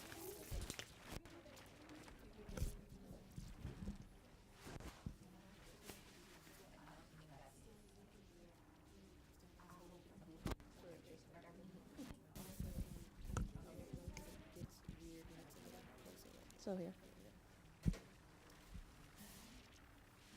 Okay, beautiful ladies. So we are now running into the business alignment segment. And so now with us we have the beautiful Chanel Q Benjamin. So AKA the brand hustler, y'all. I have been in this woman's life for only a few months, and when I say life transformation, like just knowing certain things about what you should be doing with your brand in order to just be in alignment in business and to align with your audience and those sort of things is just, I never really understood the concept of how powerful that was. So I'm here to introduce you to Chanel Q Benjamin, aka the brand hustler. She is a serial entrepreneur and branding expert. She uses her corporate background as a way to encourage small business owners to have a big business mindset. Her goal is to use her knowledge and experience to help entrepreneurs propel their brands. So as an entrepreneur with a strong presence on Instagram, TikTok, and YouTube, Chanel has mastered the art of brand expansion. She currently owns her own coaching business, a graphic design agency, and has over 170,000 people in her community. Can we get a clap for that, baby? I barely got two, okay? So, first things first, I want to ask you because I know you are newly married to the man of your dreams. So as a serial entrepreneur, like, how do you balance the demands of being a wife and also owning multiple successful businesses while maintaining alignment in both personal and business? That's a good question. I think it honestly starts with one, the communication that you have with your partner. They have to be aligned too with your goals. They have to have a similar goal, a similar mindset, because once you're aligned as a unit, it makes everything easier. So I don't have to over explain myself about certain things because Andy already knows what the big picture is. I don't have to explain that we want to retire our parents. I don't have to explain that we want to give them a better life. I don't have to explain certain things because he has those same values, principles, goals, like he has that same mindset. So I think that's the first thing that helped a lot. I think that people, when they struggle to find balance between their business and their relationship, at least from what I heard, I think it's also a balance between them and their partner as well. So it starts there, and then from there, honestly, it's all about being supportive with each other. So although he is not a full-time entrepreneur, I'm still supportive when it comes to him in the corporate world. I'm still supportive whenever he tries a business venture, succeeds or not, right? I am going to still support him and vice versa. So honestly, that's what helps me to balance it. And then also setting boundaries and being able to use the word no, even to myself at times. That way I'm not overworking at a time when I should be spending time with him or anything like that. Yeah. I love that so much. And I love that you say communication, because one thing that I feel like I fell short in the beginning of my relationship was like not communicating, right? About, especially in regards to business. Like sometimes I would just, when I shut the day off, baby, I'm shutting the day off. Instead of like remembering like, okay, there are things that I should be communicating, or at least letting, so when you do have that alignment and you are both business owners, or there are different ways that you can support each other, or just being in alignment and communication in general is super important. So I love that you mentioned that, because that's something that I definitely learned. For sure. Yes. So how has your expertise as a brand strategist contributed to the alignment of your business visions and goals? It's everything. I honestly believe that a business cannot succeed without your brand as the heartbeat, whether you own a face-forward business or whether you own a product-heavy business with physical products, digital products, what have you. Your brand is literally like the core. So the fact that I have the knowledge, thankfully, I was able to get certain experience and I got a public relations degree. And so for me, I was able to really learn how the mind works. I'm big on psychology. I'm big on changing perceptions, understanding why people do things. There's times where it has nothing to do with business, and you'll see me making a face. I think you caught my faces too at my event 2 weeks ago, but I'll make a face because I'm trying to process why someone said or did something. Like, to me, I have to get to the bottom of it. And people don't realize that that's actually the core of branding too. It's understanding people, why they do certain things, and how to change their perception so that either you build a connection with them or you change their mind about a certain decision or something like that. And so because I have that knowledge and it just intrigues me naturally to do that, my business flourishes because of that, because every decision is always led with my brand at the core. And the times where I do things on a whim, it never works for me because baby, I should have did that anyway because it didn't align with my brand. So I think that helped me a lot. With everything, every aspect, growing on social, getting the agency to where it was in such a short amount of time, hiring a team even. I think when we had our first conversation about operations, even on the application, you asked, what am I looking for personality-wise or something like that, and I wrote an essay, baby, because I already know what it is that would match with my brand. I already know how I portray myself, especially because I am the face in some aspects of some of my businesses. So yeah, you got to know that, and I think that'll help you a lot. So you mentioned psychology, and working with you, I have found that you mentioned psychology a lot, and I really didn't understand how deep it was. Mm-hmm. Could you provide us with like an example of what that looks like as far as like utilizing psychology in your brand? Yeah. So for the first part of that overview of psychology, it's weird because when I took a couple of psychology classes back at UF, there's certain things that you do in your day-to-day that you don't realize you do because of how your mind is wired to do them. So for example, I put on my left shoe all the time before my right shoe, and I didn't understand why until I actually took a certain psychology class. So psychology is embedded in every single thing that we do, and buying is an emotional decision, and hence it's a psychological decision, right, as well, because for me to emotionally be driven to do something, psychologically, I'm wired a certain way. So the second half of your question was, what was it again? To provide an example of what that would look like in your business, Oh. utilizing the psychology. Yes. So, for example, I help product business owners, whether digital or physical products, I help them launch, grow, and scale their brands, right? So, for me, when I am trying to connect with someone, let's say even if it's in person, if someone were to walk up to me and say, oh, well, your banner looks cute, you know, I've been meaning to grow my business, yada, yada, yada. It's not just, oh, okay, let's talk about growing your business. I will ask certain questions like, okay, well, what are you doing in your day-to-day? How does that make you feel? Connect with them on an emotional realm, and then I start to point out certain things that I know they do routine or pattern-wise based off of research, but also just based off of their mannerisms. So, for example, when they're in front of me, I can tell when somebody's tense. Wow. I pay attention a lot to body language. I can tell when someone's confused, when they're frazzled about something, and I love to lean into that so that way I can help them put their guard down. So if you notice people are, for example, one-wording you, usually it's because they're shutting you out because they don't have a connection with you. So what I like to do is I like to use things that allow us to be relatable. So for example, if I'm DMing somebody, I love to go to their Instagram and I explore what they got going on first. So if I know they have kids and they recently went on a trip, maybe I have a relation point as well from a trip that I've been on, or from, I don't have kids, but if I had kids, you know, I would point that out and be like, oh my goodness, like your kids are the cutest. Like I see that, I don't know, Johnny just had his first day of pre-K. I know I was boohoo crying when that happened to me, girl. And that will start to let their guard down, but that's because I'm using psychology based off of what I've explored on your page and knowing how to pull you out of your shell in a way. Yeah. Okay, I love that. Yes. Absolutely.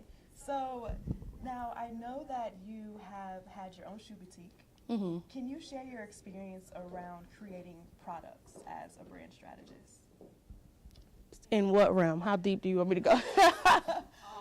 Right, go all the way in, girl. My experience. Okay, so for me, I love products. I love the product business because I just like packaging stuff and I like making things cute and making things themed and that whole nine.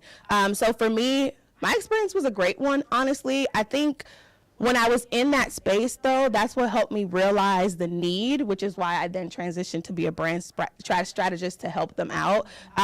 Because in that space, I find that a lot of people tap into product businesses because they think that it's easy. They think that it's just getting a product, flipping it, and that's it. But what I love about product businesses is you actually get to tap into your creativity. You actually get to use a mix of strategies to get that product to them. But what I love about it too is you get to change someone's life, and people don't look at it that way. But if you're helping someone get clear skin, for example, you're changing their life because you're giving them a boost of confidence. That boost of confidence can lead to them having a conversation they wouldn't have had. That could have led to them getting a raise. Now they got their dream house, et cetera, et cetera. So I love that about product businesses because it's tangible products 9 times out of 10, right, that literally can make a big impact when applied a certain way. I don't know if I answered your question all the way, but yeah, okay. Absolutely, absolutely. So can you share insights on aligning your brand's messaging with the needs and desires of your target audience? This is deja vu. Okay. But so ask me that question again because I just got lost in the sauce. So can you share insights on aligning your brand's messaging with the needs and desires of your target audience? Yes. So the way that I like to develop any brand's messaging is I like to develop what's called PMV statements for your brand. That's your purpose, your mission, your values, and then your vision is in that as well. And when you define those things, usually that's pulled from either a first person problem, a second person problem, or a third person problem that you've experienced in your day-to-day life. And so first person, obviously, you've dealt with it. Second person, someone around you in your circle has dealt with it. And then third person is usually through research, you know that a group of people are struggling with this problem. So based off of that and what you know about the problem, you then develop a solution to the problem, but then you have to dig deep within yourself to say, okay, what is my purpose for solving this problem? And outside of solving this problem, what's the unique edge that I'm going to use to then solve this problem in a unique way that will make me different from another brand? And then using that, you're able to define what your full purpose is outside of just making money, right? What is your actual purpose for going down this path of entrepreneurship? And then you develop a mission to support that. You develop certain values. I like to consider values as your guiding principles for your brand, and they should honestly be the guiding principles even in your business too. Like your systems and everything should honestly like envelope pretty much what your values are.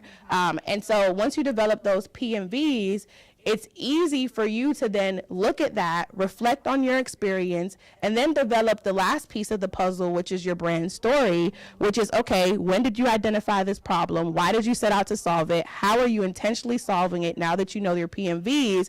And then with that, what messaging makes the most sense to tell that story to that audience? Does it need to be told in a casual, relatable way? Does it need to be told in a fun, creative, spunky way? Does it need to be told in a flirtatious way? Then that's how you develop your brand messaging. Yeah. Hello. Teach me something, baby. Okay. I love that so much. So what are some challenges that you faced in maintaining alignment in your business journey, and how have you addressed them? I felt like I got a challenge at every new level, honestly. So I recently split my journey into 5 stages. I had never done that before. But what I realized was that at every stage, there was a significant challenge that took a mindset shift from me to get to the next level. So for example, replacing my salary, I had a certain mindset, right? I had to have a certain mindset to replace $45,000. To get to my first 6 figures, I had to have another type of mindset. To get to my first 250, to get to like all of that, you have to have a certain mindset. And I think for me, one of my biggest challenges, if I look at all the levels, has been being able to let go and also find the right people that are aligned, so that way we can actually blossom the business into what I dream of it being. So honestly, I think that a lot of entrepreneurs struggle with letting go. They want to be like this one woman, one man superhero type of team, but you weren't placed on, earth to literally do everything by yourself. It's impossible. It doesn't matter how many people scream self-made, but baby, when you go to get the product from the manufacturer, that manufacturer has to make the product. Even when you decide to service somebody else and you have no physical or virtual products involved, well, technically it's still a product, but you go to service someone, you are going to need to use certain softwares. If you have an issue with the software, you're going to need the support team of that software to help you. Like, there's people all around. And so I think for me, once I understood that, and then I took I need to do everything because I'm the only one that knows how to do everything out of my mind, that helped me a lot, because there are people who are smarter than me, especially in certain areas. They're more talented than me. And baby, if we're all talented in our own realm, we're all experts in our own arenas, together it's a power force. So that was probably the biggest challenge for me to get over. And now I'm like, baby, if I don't got to do it, I don't want to do it. Right now. And I love that you mentioned letting go, right? Because ultimately, like, when I started my journey, I was a virtual assistant and I was so bored. I'm like, I'm just gonna check their email all day? Like, why am I doing this? But then I started to notice all the CEOs that I was working with, they did not want to let go of their stuff. And I was like, dang, like, how are they gonna grow their business if they won't even let me talk to their customers, or, you know what I'm saying? They can't focus on any other income streams. So I love that you mentioned that letting go in your business is so important. Like, you really have to, and you have to have systems. Like, that's why I love operations so much, right? Because if you're wanting to level up in business and get to that next level, you cannot do it alone. Like, there's no way. Like, that's something that I had to learn. I was nerve-wracked to hire my first contractor. I was like, so you telling me I'm about to let these people into my stuff and they just want to do it? But but once you master the art of delegation and saying, look, baby, if I can focus on bringing money in and then my team just help me maintain those things, oh man, you've struck gold. So that's definitely powerful. I love that.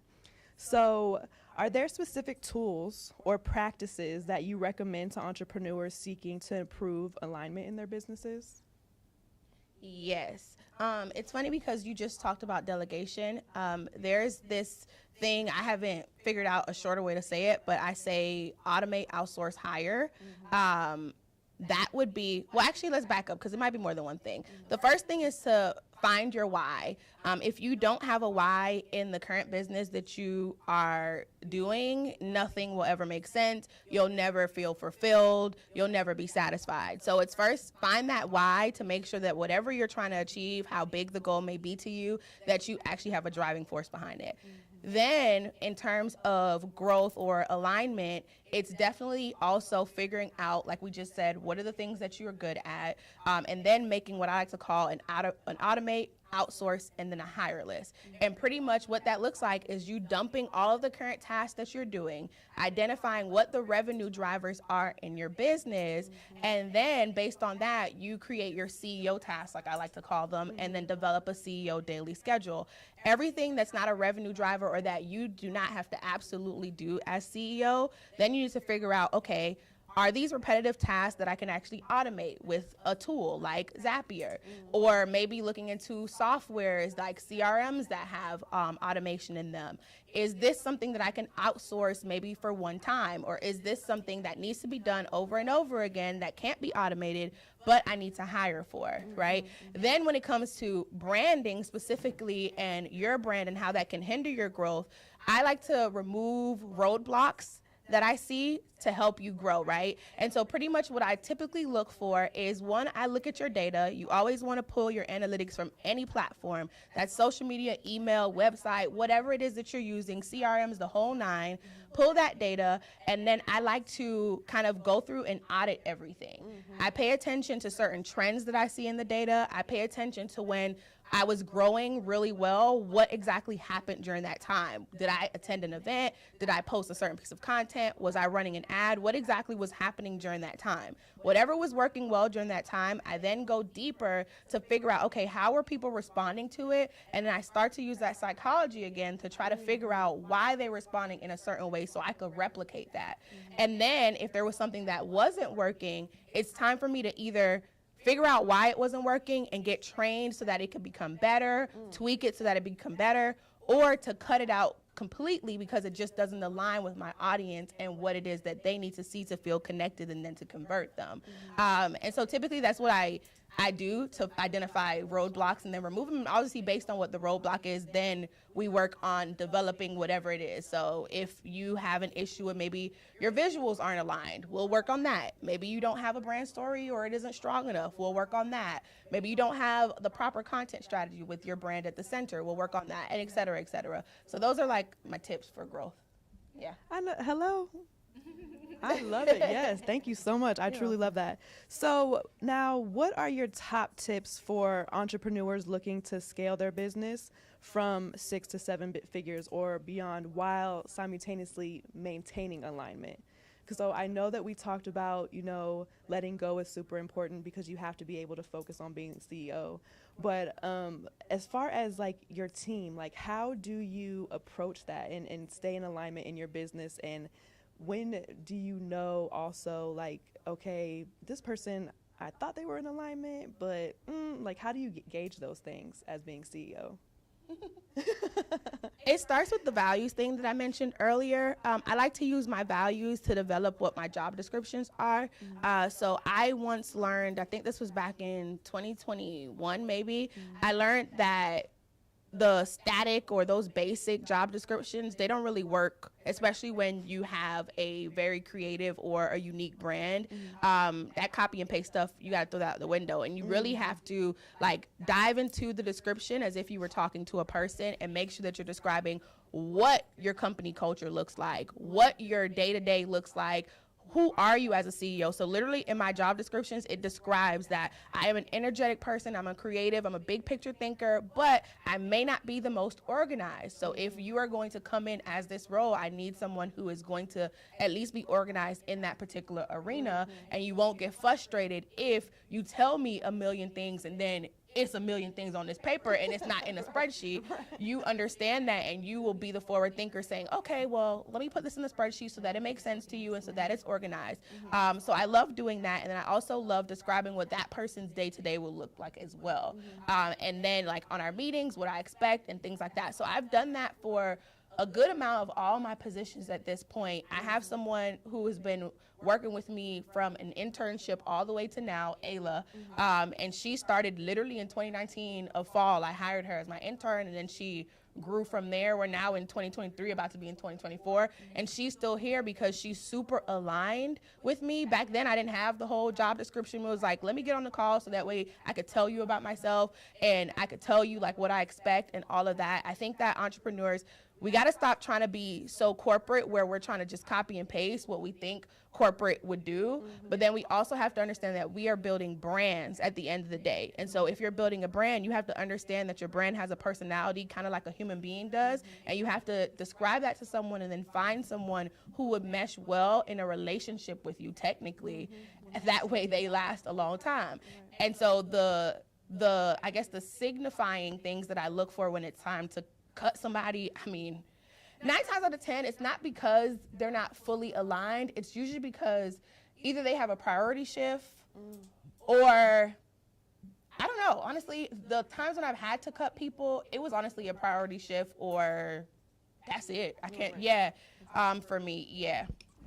And I love that too, because you continuously speak about being intentional about everything that you do in your business, intentional with the brand, intentional with your team, and developing like the schedules. Like I've seen the schedules for the team, like especially your executive assistant, Monday through Friday, week 1, 2, 3, 4. Like you are laying down the law of what needs to happen.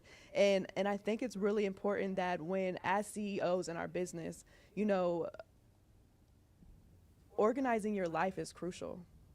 Like being able to properly prepare somebody to come into your business and take over on your behalf is major, right? Like you have to make sure that these individuals understand where you are lacking and where they need to focus on picking up the slack, because there have been times where I've just hired people because I'm like, dang, I'm tired of doing this. I don't want to do it anymore. There's no system behind it. There's no rhyme or reason.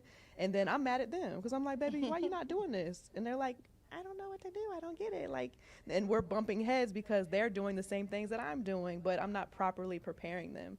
So ultimately, I love that you are so intentional about every piece of your business. So that is crucial. Thank you so much for sharing that. So let's get into it. YouTube queen, can we talk about it? Oh my gosh. This woman is like major on YouTube, 170,000 subscribers. Like she has just built a community of magic. Like these people, 111,000. The community of 170,000 people, but still you have built a brand that is like, that's magical.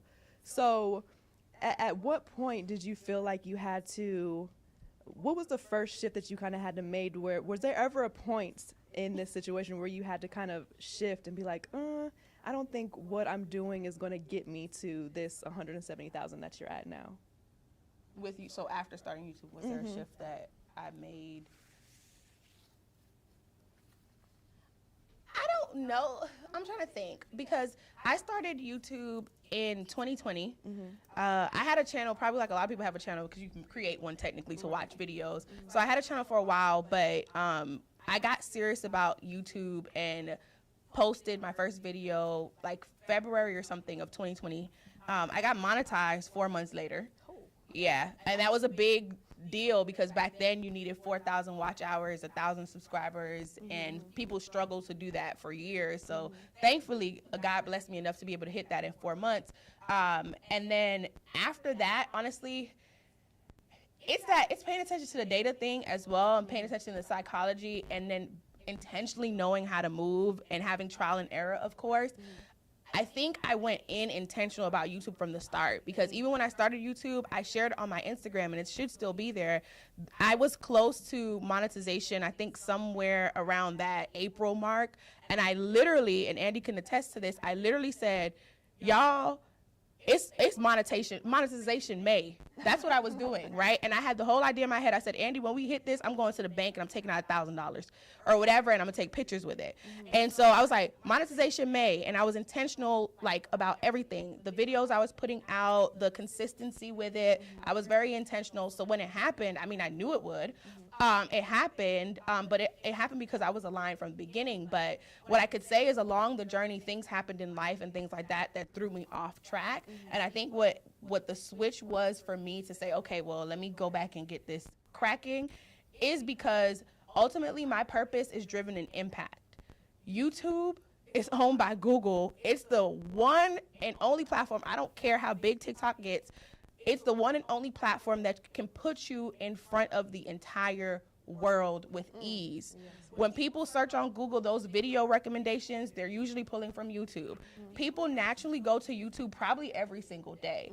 If my purpose is impact, when I think about all the potential platforms that are out here, YouTube is the answer for me. So every time I tend to fall off, get overwhelmed in some area, I think again, okay, Chanel, if you were to cut everything, if you weren't to offer services, if you weren't to offer anything, coaching classes, anything, what would you still do? It would always still be YouTube because it's driven in impact. So I care about the people that I'm reaching. I pay attention to the amount of views that I get in totality on my channel because that kind of measures the impact for me. I like to put data behind everything. So being able to see a number like 3.8 million, right, is telling me I'm making impact. I want that to grow to 10 million hopefully by the end of next year or the end of next year.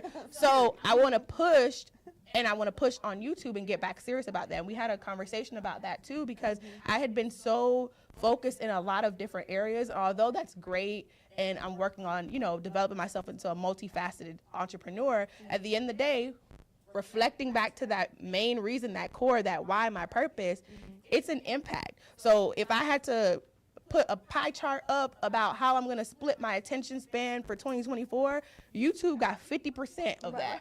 And then everything else got to share the remaining 50 that's left, point blank, period. Every single thing that I do will be documented in some way and put into a YouTube video to try to impact. Yeah. I love that so much.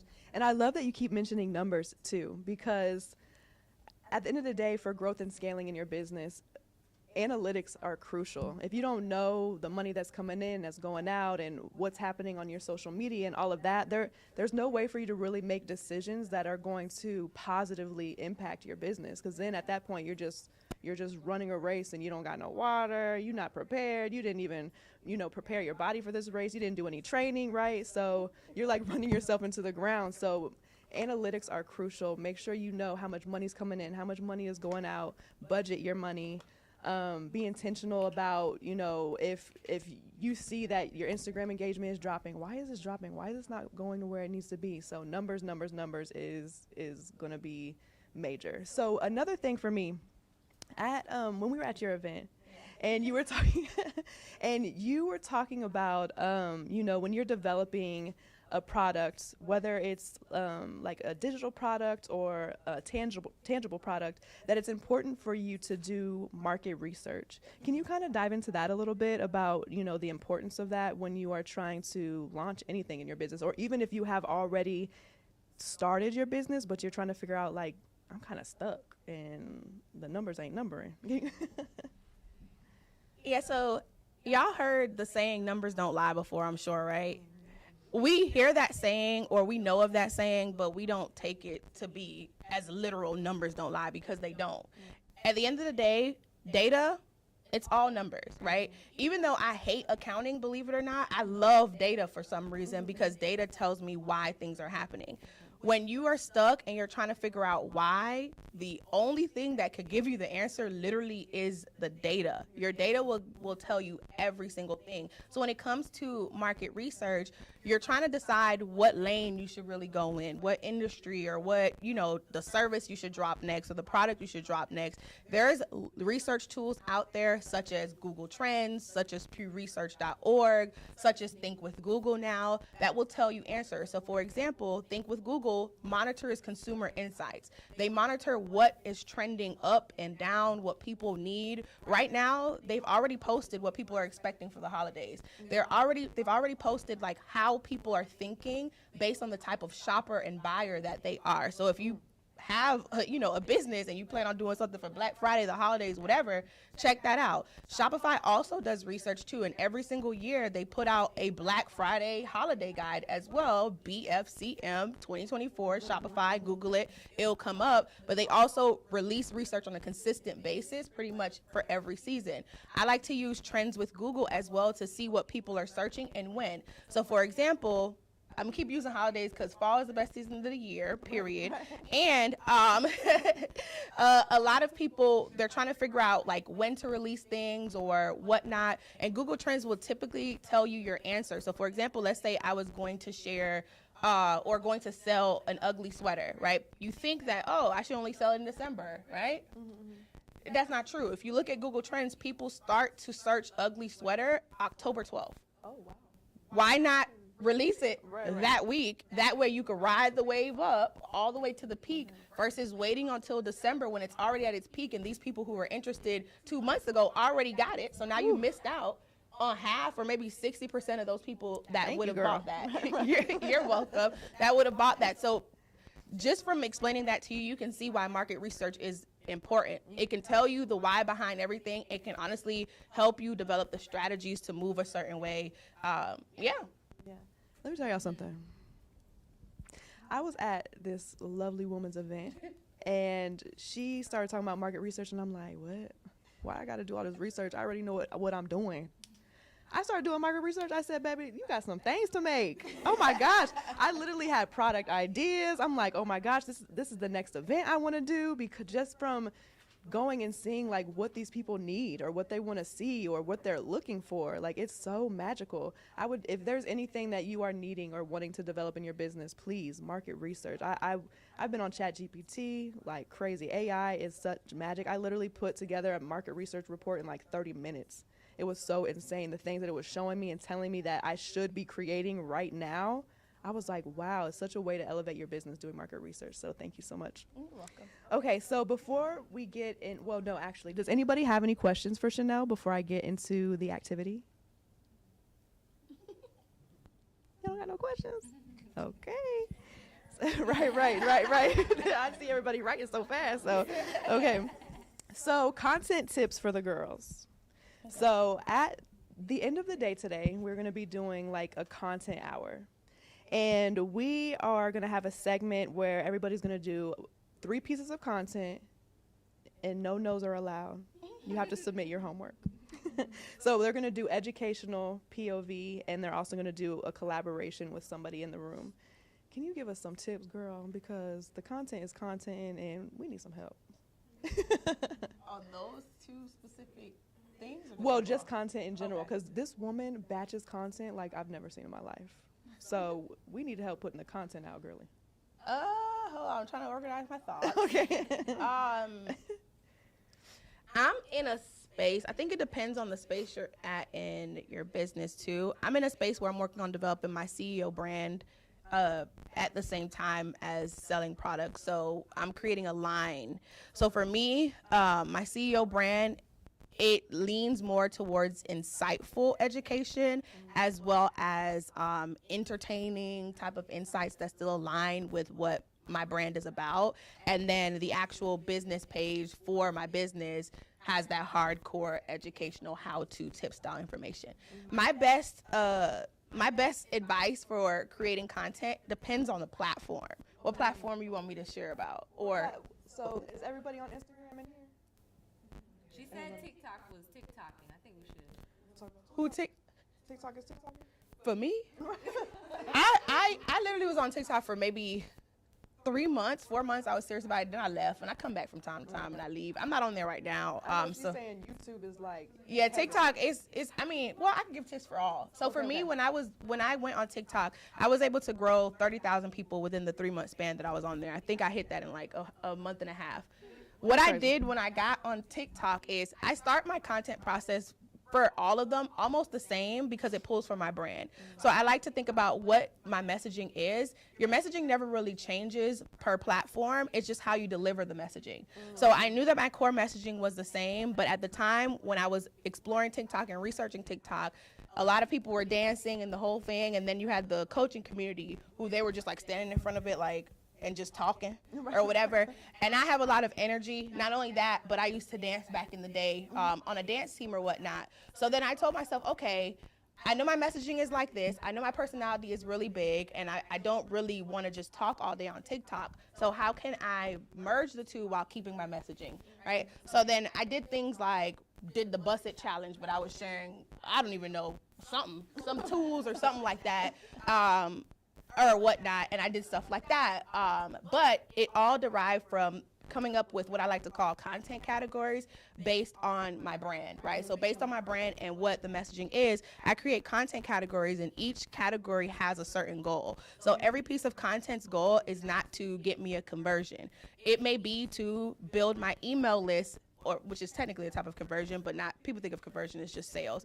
To build my email list, it may be to just foster a connection and to get a bunch of comments. It may be for people to save or share. And so based on that, I come up with content categories. And then with each of those content categories, I then reflect on what the overall messaging is for my business, what the goal is for the quarter, and then I create pieces of content in each segment. That's kind of like what I did with TikTok, but more specifically, I would go on TikTok, find trending dances, find trending sounds, use those and match it though with the strategy that I've already done. So instead of just dancing for no reason, I'm dancing, but I'm putting together my messaging and I'm putting together certain things so that it makes sense and that it actually will go afar, right? Not only that, but for every platform, I research when the peak hours are, but then if they tell me my data, which at first TikTok didn't. So I had to look up and research and put together a chart, which is still saved in my notes, of the highest or audience times on TikTok, and I would post during those times only. I also know that TikTok does this thing where they'll release it to 250 people. If those 250 people don't react to it, it doesn't go anywhere. So you get stuck in the 200s. If those people react to it, it pushes to 1,000 and something. Oh, baby. And that, yeah. That's why my views are stuck at 58. Good to know. So you have to figure out how to push past that. And a lot of times with short form video, especially on TikTok, you need to have something in the hook that hooks people to keep on watching. Once you've already put the trending sound, okay, now you're on the feed, but how do I let them watch the duration of the thing, right? So making sure that you're timing certain things to be like, okay, well, I know that the average span of the human being is it's less than 7 seconds now, but 6 point something seconds. Whatever switch or transition needs to happen within that 6 minute mark. So my hook needs to be short enough to happen, and then I need to transition to something where it's like, oh, okay. So for example, if I was doing something as simple as about to walk through Google Trends, which is something that I mentioned, I'm gonna come on really hype, maybe I'm dancing or whatever. I'm like, y'all, I found your audience, da da da da. This is how, swoop. I'm swiping immediately, within that 6 second mark, so that you keep watching. So for example, on TikTok, one of the biggest video is at 1.3 million. That is a Canva hack video. I didn't think so. I thought people would have blew my dancing up to 1.3. I mean, they do really well, but still 1.3 million is this Canva hack that I showed, and I did that same thing. I was real hype in the beginning. I had Cardi B in the background. I did a swoosh in the first 6 seconds, but then also as I'm recording it, I'm paying attention to how long each scene is happening for. So if I'm showing you 7 steps, we cutting them steps to be 3 to 4 seconds each step, so you could keep oh, wait. Switching. Exactly. That's psychology too, because it's paying attention to that. Right. Yeah, so that's TikTok. Instagram is a beast because they switch all the time, honestly. But on Instagram right now, I'm really focusing on relatable content and things like that. What tends to happen on Instagram is the things that you don't think will blow up is actually what blows up. Oh my gosh, yes. So the girls was loving my mom when I posted her birthday thing. Not mommy. Yeah, and I'm like, what the hell? It was my mom's birthday. She had a "It's my birthday" shirt on, being extra, because what? Right. But she made me, so I guess. Right. And so she had "It's my birthday" shirt on, so I started it. Oh, that's another thing. She had no makeup on or whatnot, a hat on her head, like a fedora, and then "It's my birthday" shirt on, right? A lot of people would have started from that clip. What I did was I started from the clip where she was in her gold dress, makeup, hair done at her birthday Okay, right. and dancing, cutting her cake. I Ah, put that for 2 okay. seconds. Right, right. Then I went to It's Her Birthday in the shirt, all within that first 4 or 5 seconds. Then I went on to show what happened throughout the day, which was me. We flew to Miami, and then we were actually, well, I flew with my best friend. He came later, and then we were doing certain things for her birthday party to make it happen. And then I was telling a story. That's another thing. On the screen. So Instagram loves storytelling. Instagram also has the hooky thing that I just explained about TikTok, but Instagram is a little bit more aesthetically pleasing. So that's why I put that clip first versus putting that other clip. And so then just told a story, kept the same like choppy cuts as much as I could, and then did it that way. And I did a similar thing with other content pieces as well. Now YouTube, I'm trying to go through fast. I know. No, you're fine, girl. We got time. Oh, okay. Oh, we do. Oh, okay. So now YouTube, separate from YouTube Shorts. YouTube Shorts and YouTube long form have two completely different algorithms. And this is something that somebody who works at YouTube, who's my YouTube partner manager, she told me about. Yes. So don't confuse the two. You can do completely two different things and you'll be fine on each of those. Oh, wow. But when it comes to YouTube long form, you want to capture people's attention still. It goes back to that attention thing. You want to capture people's attention within that first minute mark that they give you. So pretty much within that minute mark, you need to tell me what I'm watching, why I'm watching it, why I should continue watching it, all within 60 seconds pretty much, right? Because people will then fall off. YouTube is big on watch time. So you want to make sure that people continue to watch for a certain percentage of your video. Now, another thing that YouTube is big on is SEO. So for me, it's very important that I use certain keywords throughout my video verbally because YouTube on the back end, they pull all of the transcripts, but then also using certain SEO keywords in my title, in my description, in my keywords. I use TubeBuddy, which is an extension to help me with keywords as well. Yeah.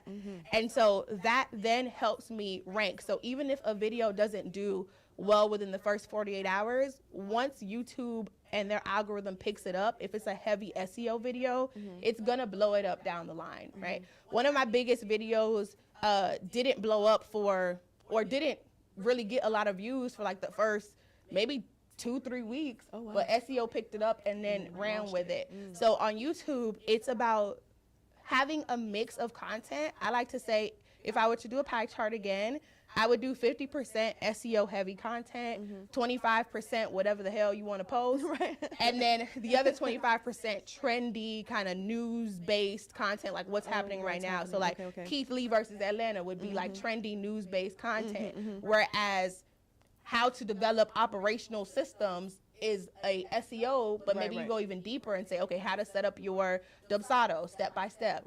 That's SEO based content, so that would be in the 50%. I got me a video, y'all. Yeah. And then whatever the hell you want to post is whatever the hell you want to post. Obviously, you can have it aligned with what your audience would want to see from you. So maybe BTS of this event.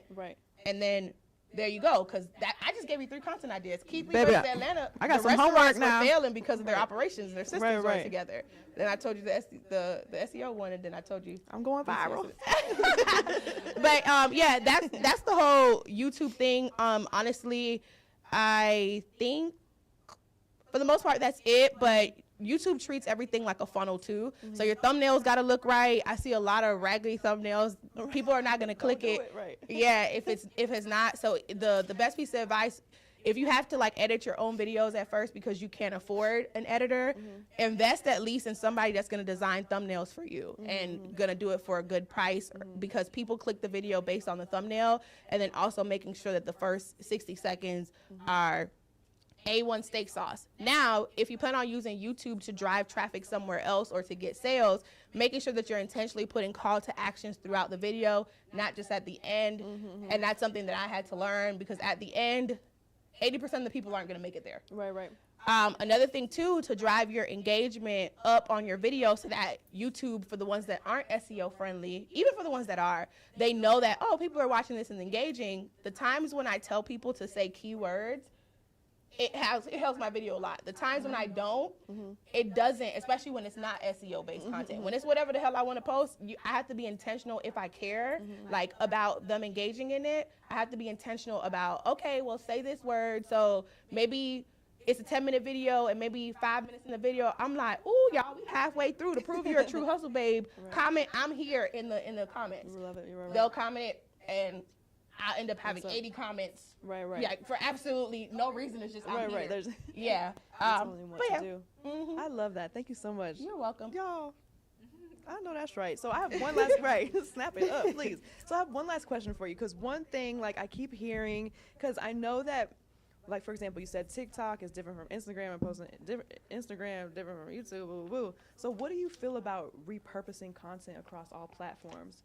Like, for the sake of example, I was watching some guy that was saying, like, he takes his YouTube videos and he chops them up and then he just posts them everywhere else. Like, how do you feel about that? What have you done this, and what have you experienced from repurposing from other platforms to ones where the content is different? I've done it, not a lot. I think it was a time and a place where it worked really well. I still believe in repurposing, but in a different way.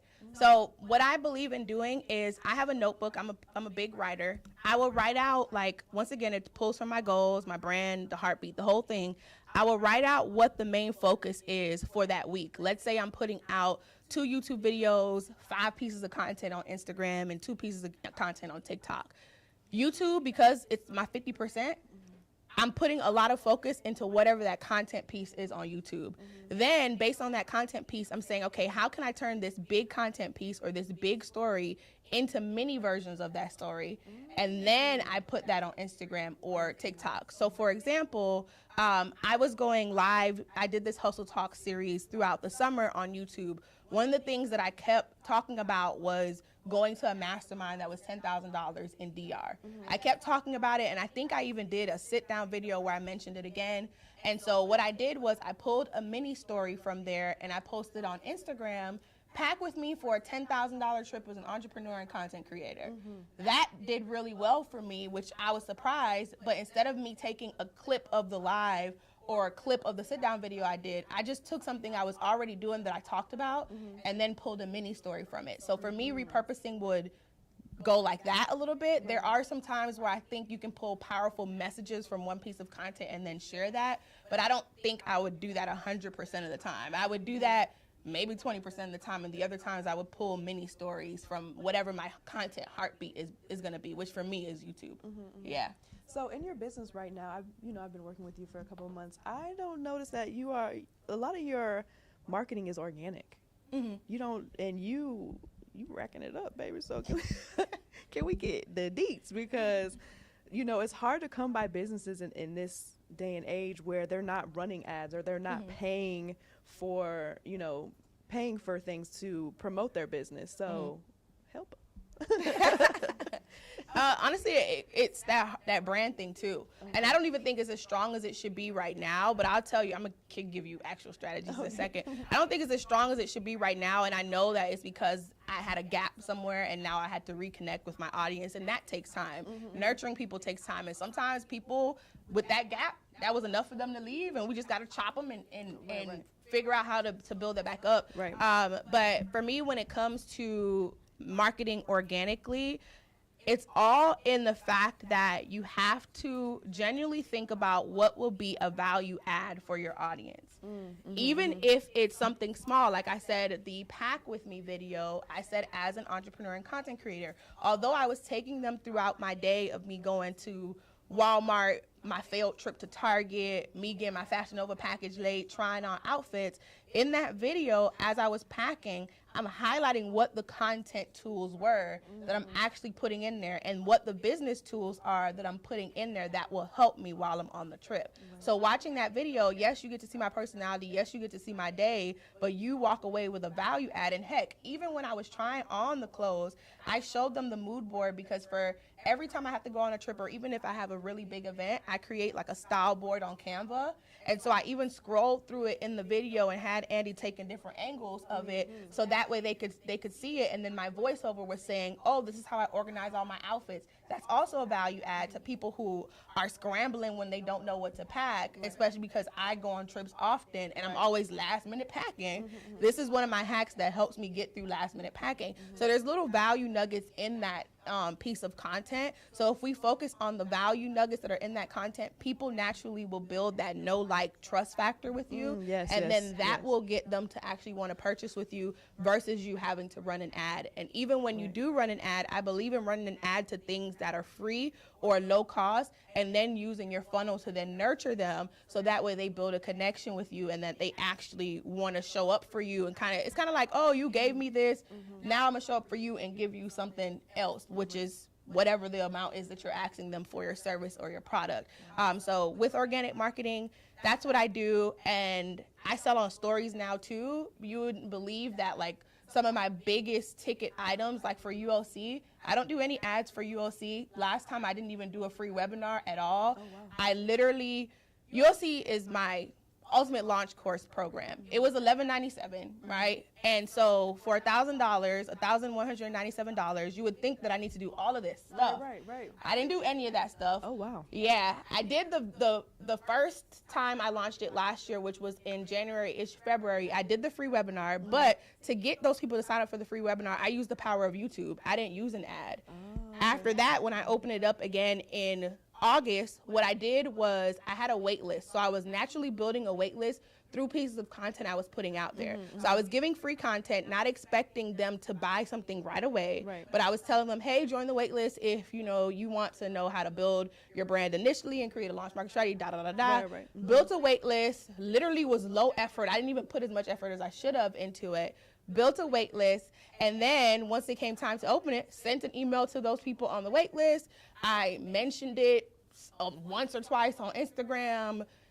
I don't even know. Did I post it on YouTube this time? I might have. I think I always do naturally. And then on my stories, I just literally sold on my stories a little bit, where I was like, this is what this person was able to do. ULC is opened up. DM me if you have questions. Took those conversations, used that psychology thing that I told you, right? And then started having conversations with people to then convert them. Literally, one of the girls that's in ULC now saw one of like the 5 posts that I did on Instagram, and then we ended up having a conversation in the DM, and I think that was like, she had just found me maybe 2 weeks before that, and she handed over $1,000. But it's all in the way you build your brand, how you nurture them, Right. and then using psychology as well. I mean, they trusted you to hand those over. And with that, I got to my goal. So it's 19 people, I think, in ULC right now. So 19. You heard that?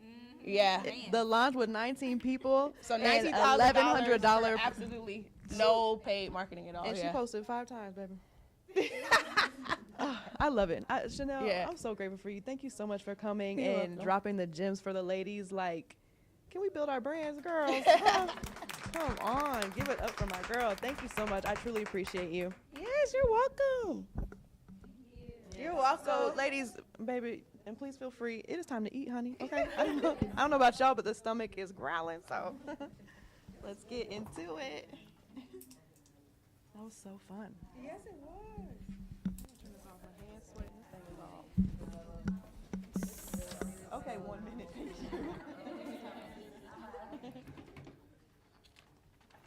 So please feel free to grab lunch. I know y'all, y'all leaving tonight and coming back at the This afternoon, yeah.